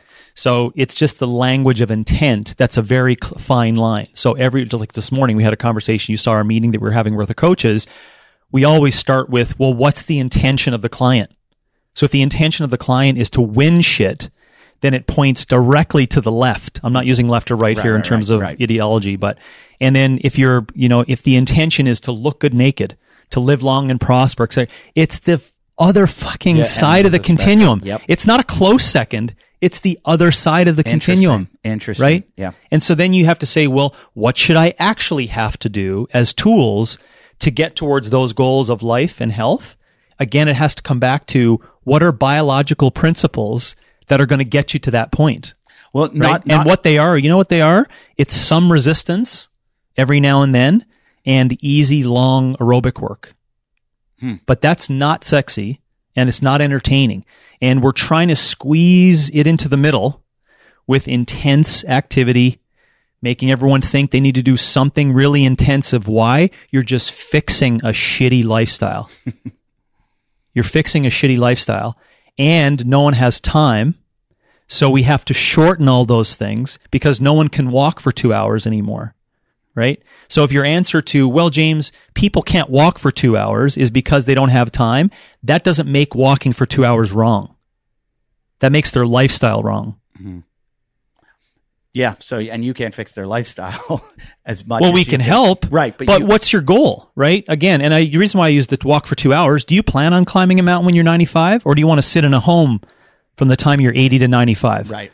And so we can mathematically reverse engineer that. Okay, you're 35 right now. You're not even woke to the fact that the next 45 years matter for that. But let me just tell you, there's mathematical models that will tell you, you probably need to prepare for walking for 80 to 95. How do you do that? You sure shit don't do slight knee valgus in your shitty clean in a class 3 times a week. Right? And hope that nanotechnology is going to take care of that knee, because that's going to be very costly in 15 years. When you're going to have to get a new knee or a prosthetic that's probably very easily uploaded off Amazon that you can do, but that's a high cost to that. So people, back to my point, there needs to be a very clear delineation. I don't find it challenging whatsoever of what is your intention. If your intention is health, it's way over here. If your intention is performance, you want to eat people and eat their lunch, and your intention has to work towards that. And even when those people who are over in that area have a slight incorrect intention, it always fucks up the pathway or the journey, and everyone gets quabbled in trying to fix all their limitations, yet their intention is completely incorrect. They're doing it for popularity. They're doing it to be popular. They're doing it for love and acceptance. And that's the wrong reason to be doing the sport. You got to do it for maximal expression. Well, I think that happened with... There wasn't anything going on when I found CrossFit. There wasn't anything going on that was this philosophy. You could go to the gym, you could do 3 sets of 10 and 3 different exercises. There was the bodybuilding world. There was the conditioning world. You want to go do marathons or do triathlons or do 10K running. There was no all over body work kind of, you'd see these TRXs things or whatever was going on. And all of a sudden there was this philosophy of, hey, we've done all the science for you through deduction, through everybody trying things and what works and doesn't work. And here's the template.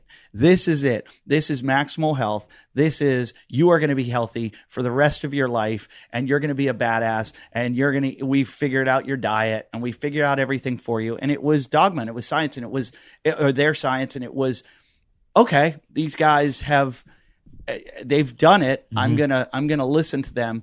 And then as you're in it long enough, you start going, wait, that's not true. Yeah. That doesn't work. Yeah. That's because right. Yeah. That's because it wasn't science. And a lot of it was some things in which they took, I'll just use the example, especially the high intensity model, which in some cases can have some, first of all, the definition of it is really weird, but especially in the scientific literature, but people took the dose response of it and said, because this is the dose response of what we get from going all out for 1 minute, we should probably intervene this into everyone's program. Why? No one has time to do 60 minutes of walking. Mm-hmm. And the answer for, well, why don't you just do 60 minutes of walking?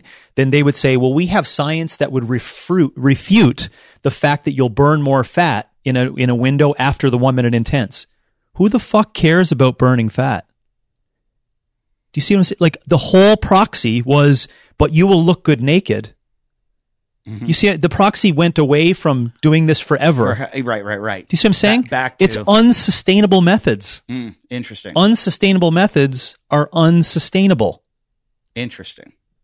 I never thought. What do you want to do? You want to sustain till you're 95? Yeah. You probably want to do sustainable methods. Interesting. What is high intensity? Unsustainable methods. So in saying this, have you moved away from your coaches that are coaching for health? Have you moved away from high intensity interval training? Yeah, or are definitely. you still doing it, but I've noticed a lot more gyms because I have this cross-pollination of going from gym to gym to gym. Yeah, right. That I am never on my own program. I've got to jump in on their classes.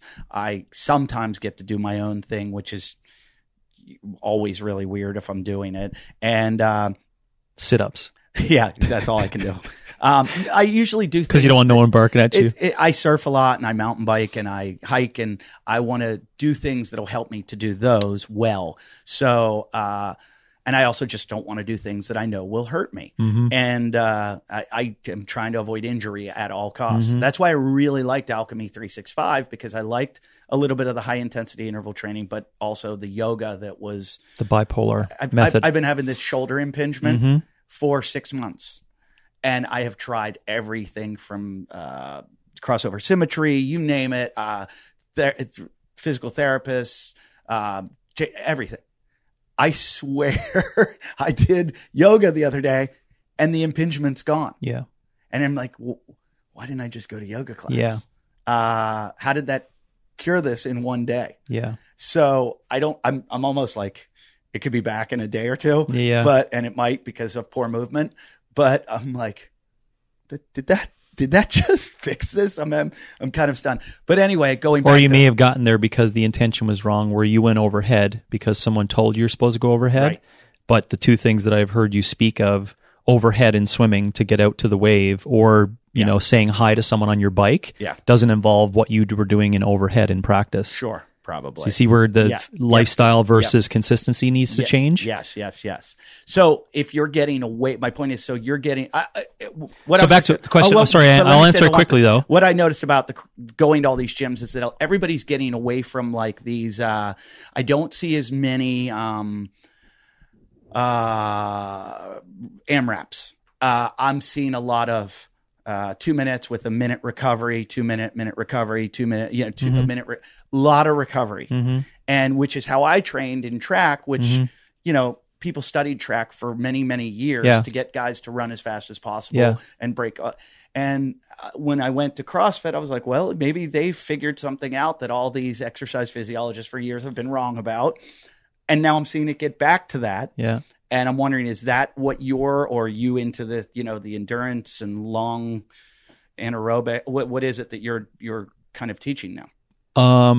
So first of all, I'll answer the question. My tone has changed, yes, on the effect of anaerobic training or intense training. And we have been teaching it in two clear lanes now. So to the general population, we generally teach how to get them to move effectively.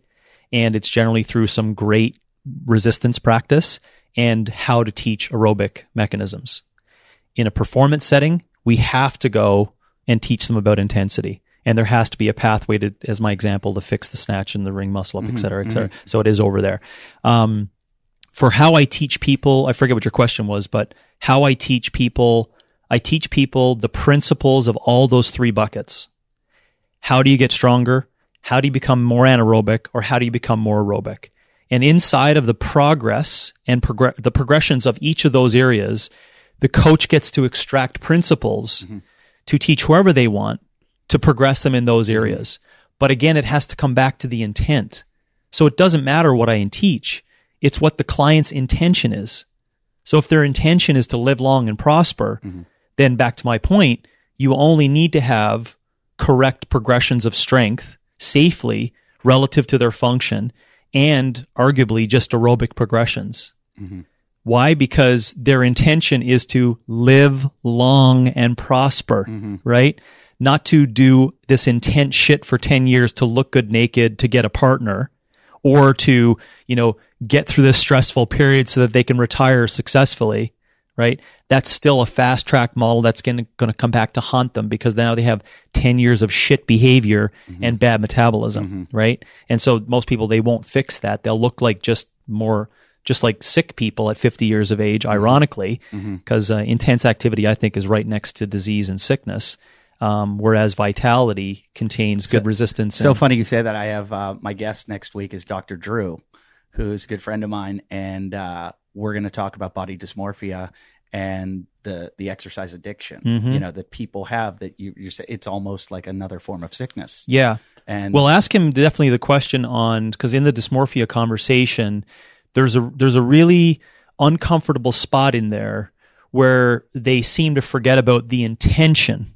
Right. So if the intention for someone looking good naked is for them to have good general health measures, right? Sure. And that's an addiction that will bring them till 90 years of age with good health. Yeah. I have no problem with your vision of your six pack. Yeah. Do you see what I'm saying? Yeah. But I get a problem if you get there through heroin. Yeah.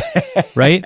No, I'm saying like if you lose your teeth over it, right, that's a problem. Right. If you're pissed off because people look good naked on Instagram, sure, that's your fucking problem. So the dysmorphia issue is because I feel, especially today, it's moving towards all kinds of amounts of body fat is accepted. The conversation of dysmorphia absolutely has moved for a hate towards leanness. Oh, yeah. Right?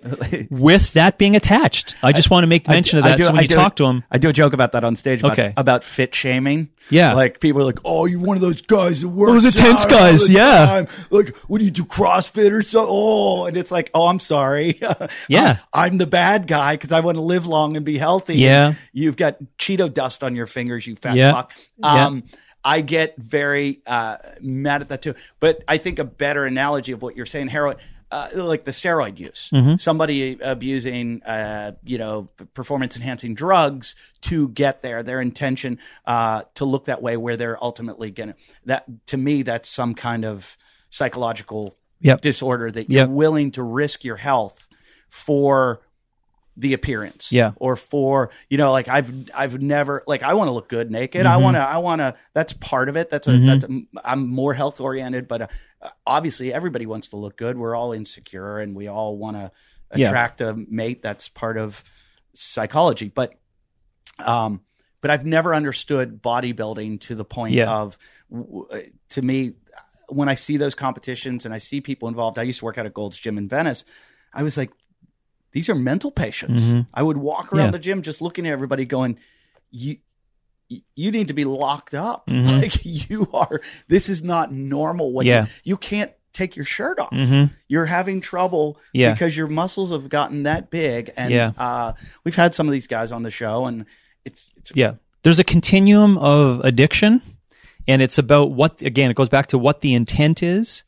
And how you measure and rule what is general health measures. Yeah. Right.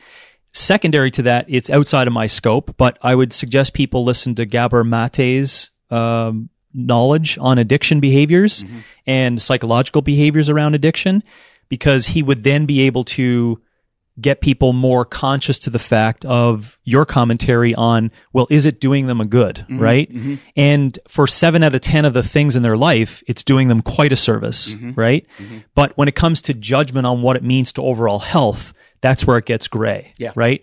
And then you're like, well, you know, where does heroin sit in relation to steroid use? And you can't put them in the same bucket, right? Because again, it has to do with general health measures for whatever the intent is for the addiction, right?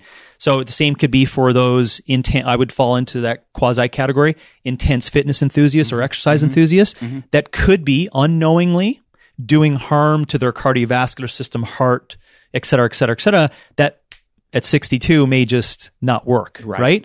It's unknowing. But do you see, you're going to weigh out the insurance of the pleasure that I get from my 2.5-hour bike ride yesterday. I'm not going to take that away.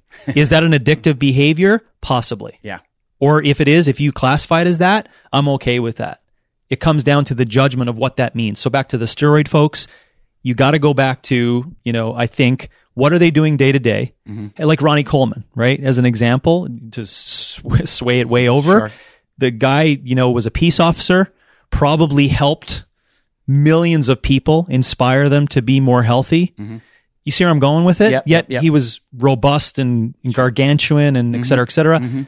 What's the overall damaging effects of that for him as a human? It's only for him to decide. I often wonder that about the human growth hormone because, you know, from the little I know about it, there's a lot of, it will make you healthier. It will, you know, like injuries, it'll improve injuries and you'll feel younger and all these different things, but it can also age you quicker where you can, you know, die at an earlier age. So it's like, well, you're getting this quality of life, but you're shortening your life. So it's one of those things going, you know, it's back to the hyperbaric chamber though. If you're an NFL player and you need to take growth hormone to pay bills, to put food on your table, and to give your kids an education for the next 20 years, you know, who am I to argue that? That's not my shit, right? And if you fuck up where you get tested, that's your problem, right? That you get busted with it.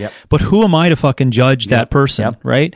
So if you want to pick those battles with it, in most cases, it's a rehab. So for people who are taking growth hormone because of an anti-aging doctor that said it'd be good for them and where they sit, just don't forget to look at the fact that you had really shitty behaviors for 40 years, right? That's your shit to deal with. The problem is that we all can't take a 3-year sabbatical, go live in a fucking cabin and hunt our own salmon to fix ourselves, right? So could that 42-year-old man use growth hormone for the next 6 years, give them more vitality, make them have some purposeful things in life, really contribute? Who am I to fucking judge that person, right? Even if it does make them age sooner. But that person can't forget that they fucked up for 42 years.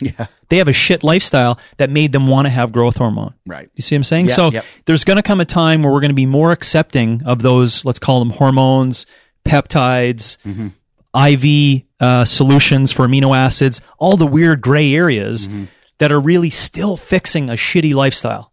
Don't forget that. You're fixing a shitty lifestyle, but be careful on the judgment of it when it gets into performance or if it's like, well, what are you contributing based upon the usage of that? Because there's a shit ton of people that use hormones that are not performing, that are contributing to society. You know? And, you know, if that ages them sooner, that's their own shit to deal with. Did you hear Lance Armstrong on the Joe Rogan podcast? No, I have not. It's really good. It's real, because he talks about the thing he was most let down about was all the work that he did for cancer that he claims, you know, like they let him loose and cut ties with him when he built that by being such a great athlete.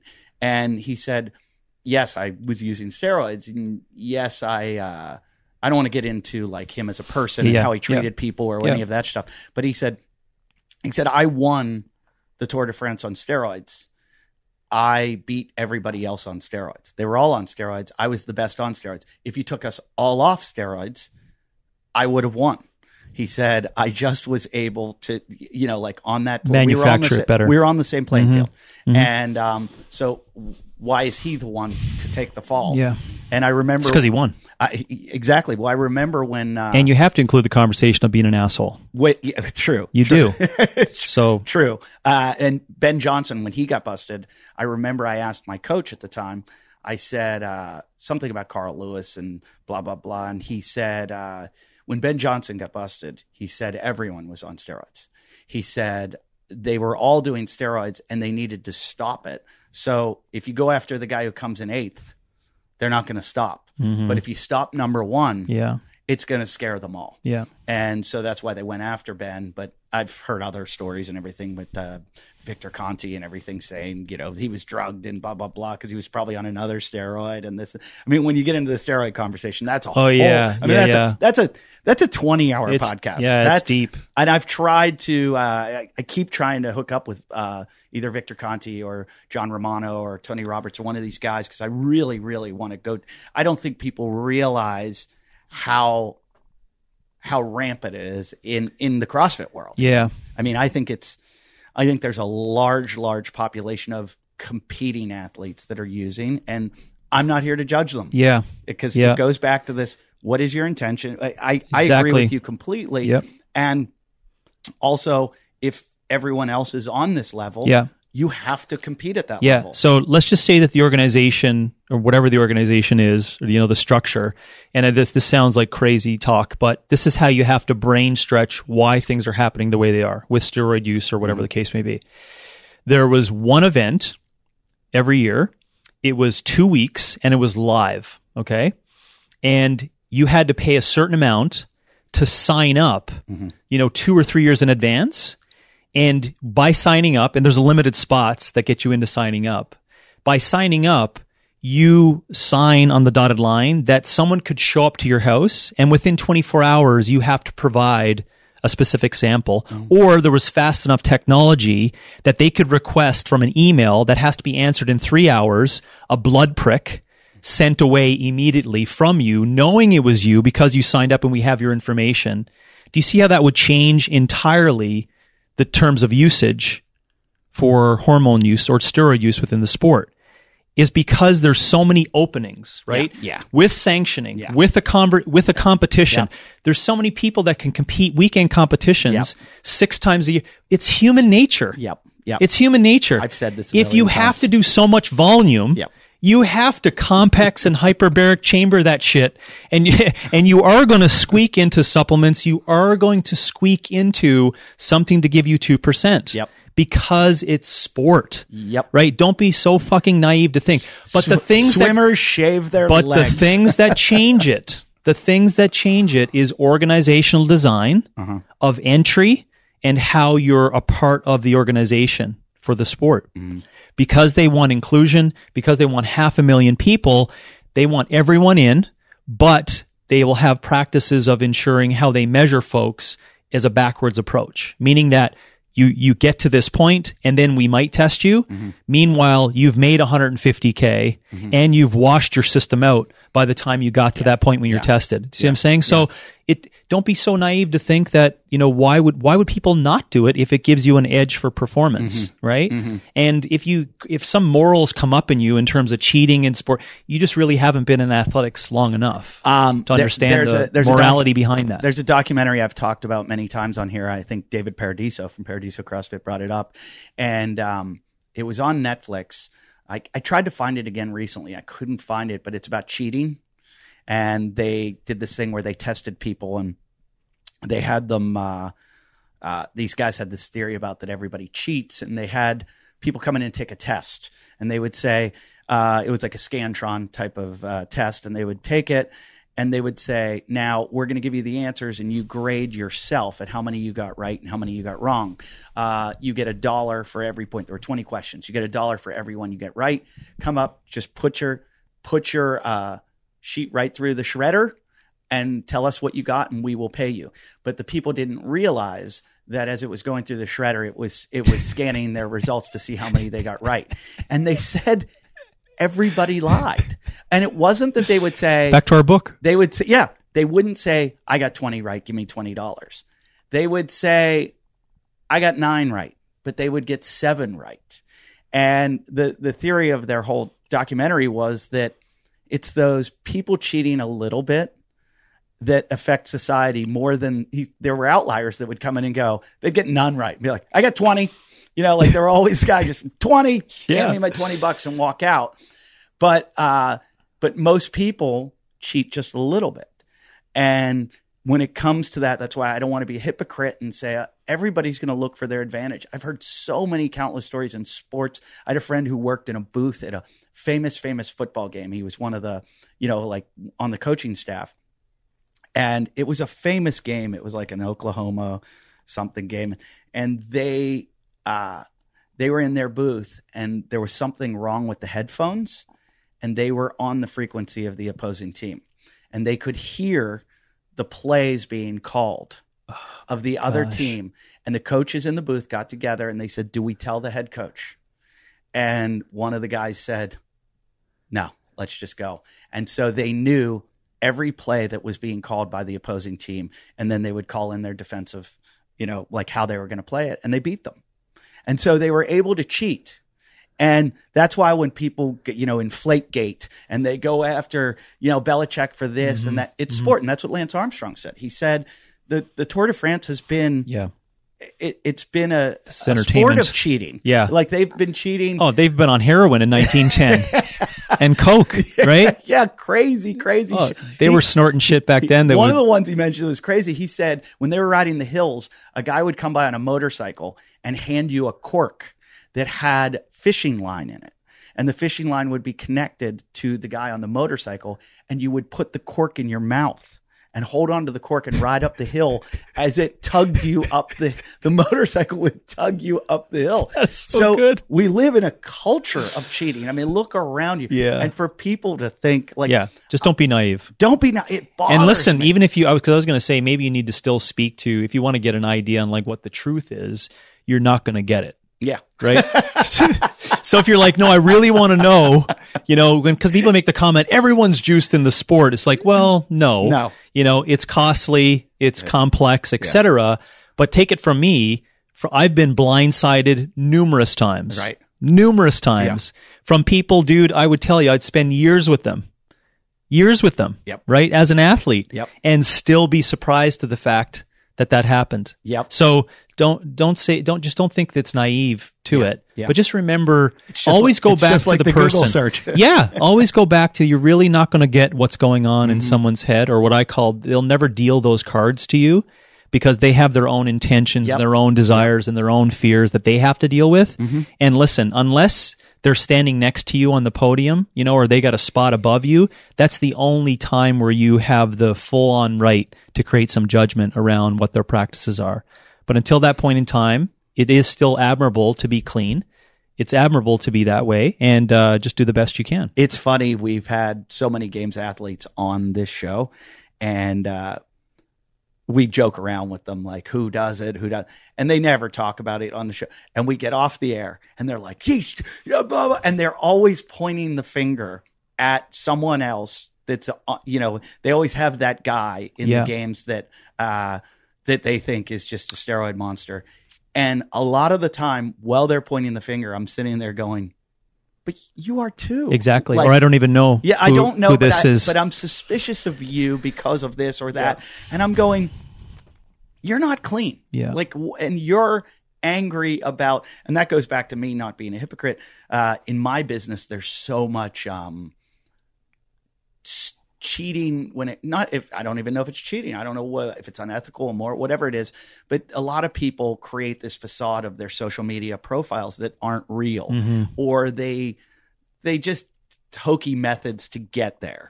And because your social media is almost a commodity, especially in Hollywood. They look at your numbers and go, oh, you're getting this. We're going to put you in this movie. We're going to put you in this. So it's their means to get there. And however they get there, they get there. But then you've got everybody else that's not there going, fuck him. He bought those numbers and blah, blah, blah. He, what he did, he had this. And, I'm like, who am I to judge? Who am I? Like, people come to me all the time. We can get your number. And I'm like, oh, maybe I should pay for this or buy this, or, how can I do? And I really don't. And you can tell by my numbers that I don't have these crazy numbers, but I get angry sometimes. And then I'm like, hey, if I had that if somebody came to me with that panacea, would I take? Yeah, I might do it too. So, especially if it puts food on the table for your kids. Exactly. Right. You know what I'm saying? And so I don't judge. No. But the thing, the carryover to that for sport, let's talk about the sport for mixed modal. And I just try to use that terminology of because it's all sport, including IF3, grid, CrossFit, whatever. It's just mixtures of modalities we're trying to test for that. Is that if people are doing it for the wrong reasons, the new setup is actually going to squeeze all those people out that are doing it for the wrong reasons. So that's the beautiful thing around our sport and the essence of it. And I call it our sport because I've been involved in it so long to feel like I have part ownership of the direction of it. And I feel kind of responsible to make sure that it goes in a direction where the coaches and athletes actually have some respect around the sport. Yep. Is that the new formats, as bad as it may seem for others, it does actually make you show up. So you can be as popular as you want, but in the end, if you're not beating other people, then it really doesn't matter. Right. You know what I'm saying? Yes. Whereas the way the system was set up before, you possibly could have some notoriety from going to the regionals that could give you 25,000 followers plus 3 or 4 different sponsorships that could give you $3,000 a month. Right. So, but that's not sustainable for sport long term. So the sport in the future is, I like it. It's not like golf, but it's akin to that.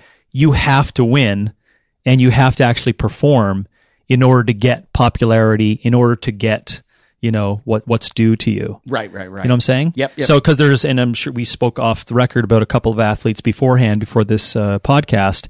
There's probably 300 of them in North America that with the flick of a switch lost their entire, lives, right? Because there's no more regional. Right. So you don't get anything from coming, 35th in the Open. Nope. And you can't win a sanctioned event. See what I'm saying? So the future went really dim really fast for a ton of people that were hoping for that next supplement deal. Right. But again, and I'm not hammering on them, but their intentions were incorrect because they were doing it for popularity and they weren't doing it to win. Yeah. It's and for those who are doing it to win, good for you. I'm able to equate that to my business a lot too. Because I see that same thing, and I forget what Buddha or something, what Buddhist book I read that said it's all about the intention and not the outcome. And if you have the right intent, and every time I find myself peeling off into the wrong intent, I find out that it's not working. And I have to dial back and just keep going. What is my intention? What is my intention? My long-term, and if I do, I keep succeeding. And I've been, like I've said, I've been doing this 24 years. I've been a headliner for 21 years. And there's a lot of guys that explode and blow up and become super famous, and then they're gone. And they're gone. And it's because they did it for all the wrong reasons. Yep. And from the very beginning, I just wanted to make people laugh. Yeah. I was like, I really want to make people laugh. And I want to walk out of the show and have a good time. The money's a byproduct. Yeah. Do I want a lot of money, and do I enjoy when I get rewarded? Absolutely. And sometimes I see people that are being rewarded more than me that I think have less talent, less skill. And I get frustrated, but I have to get back to, it's a marathon and not a sprint. Yeah. And I'm in this for the long term, and I'm just going to keep putting out my product that I believe is great. And it's so if you apply that to everything. Yeah, that's a principle for everything. And the sport of it, that's amazing. Now, that's a great way to kind of close this up, but I wanted to talk more about, do you compete at all anymore? No. Never at all. No, not what you would consider, a closed weekend event or an online competition. Never for fun, only in myself, only in my own mind, Yeah. Yeah. I've never been much of a CrossFit. I've done them for like charity events or something like that. But so you wouldn't go back and do what are they doing at the Rogue? They're having like the not the Masters. What is it? They're bringing back the invitation. They're having all the. You wouldn't do that. Well, I'd have to get an invitation in order to do it. And you're not getting that. No, I'm not getting that invitation. I don't know. Some doors close, some doors open again. I've noticed Armin's pretty close with CrossFit now.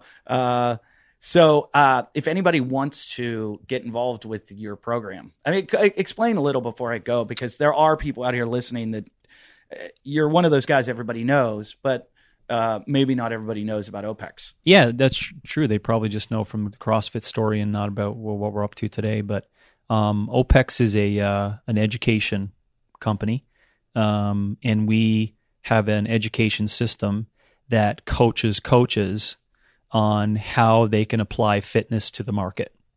And so there's a system inside there called the OPEX way, and you can graduate from that and go off and have a very successful career as a coach.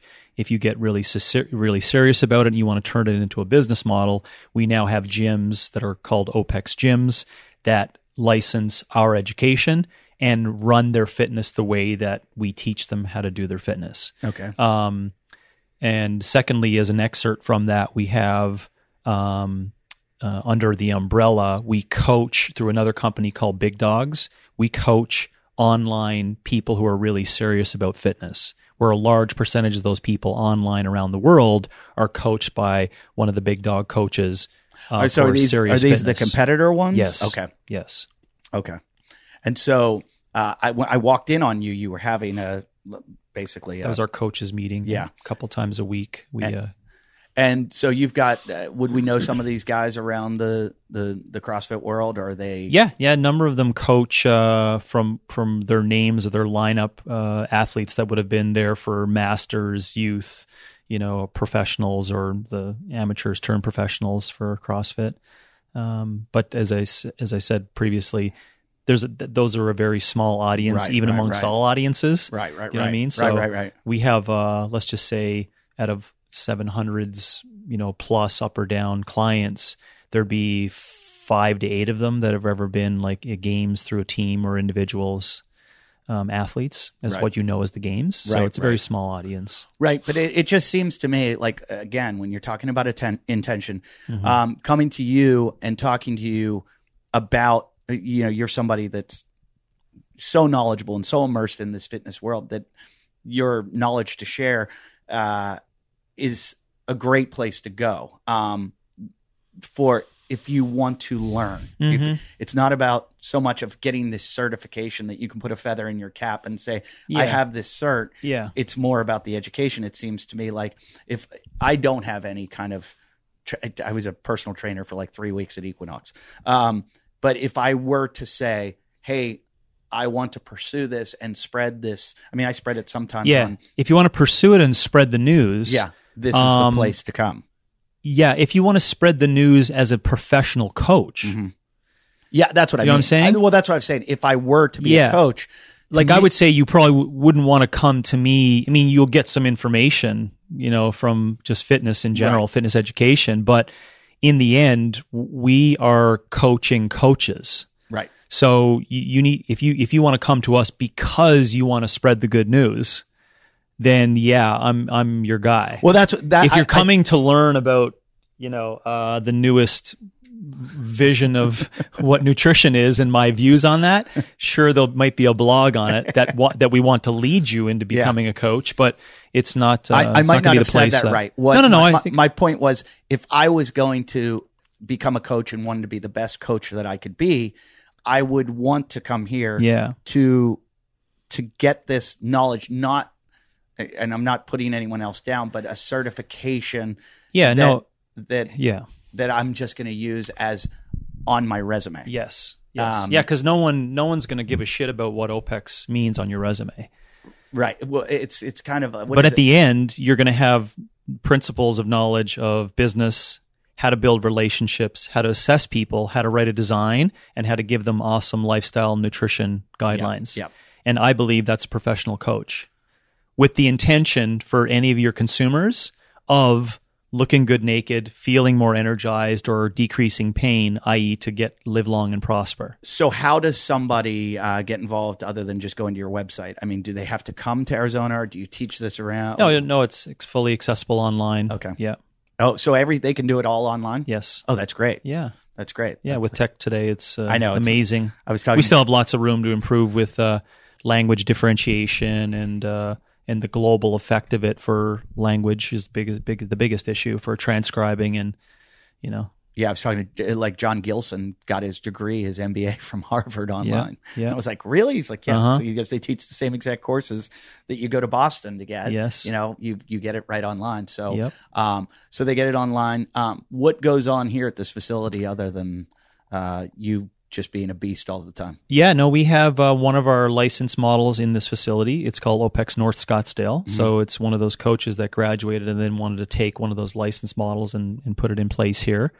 And then upstairs, we have everyone that surrounds me that's far more talented in all other areas that helps run this ship. Yep. We have 30-something employees that make it run smoothly. How do you keep your stress down? Well, I like to keep certain levels of stress up, but like I'm older, so I know how to pick my battles on what's important for me. Yeah. I give off. Like you said, I'm past the point of looking at birth was really cool. I'm definitely looking at death now as being something that's of interest. Yeah.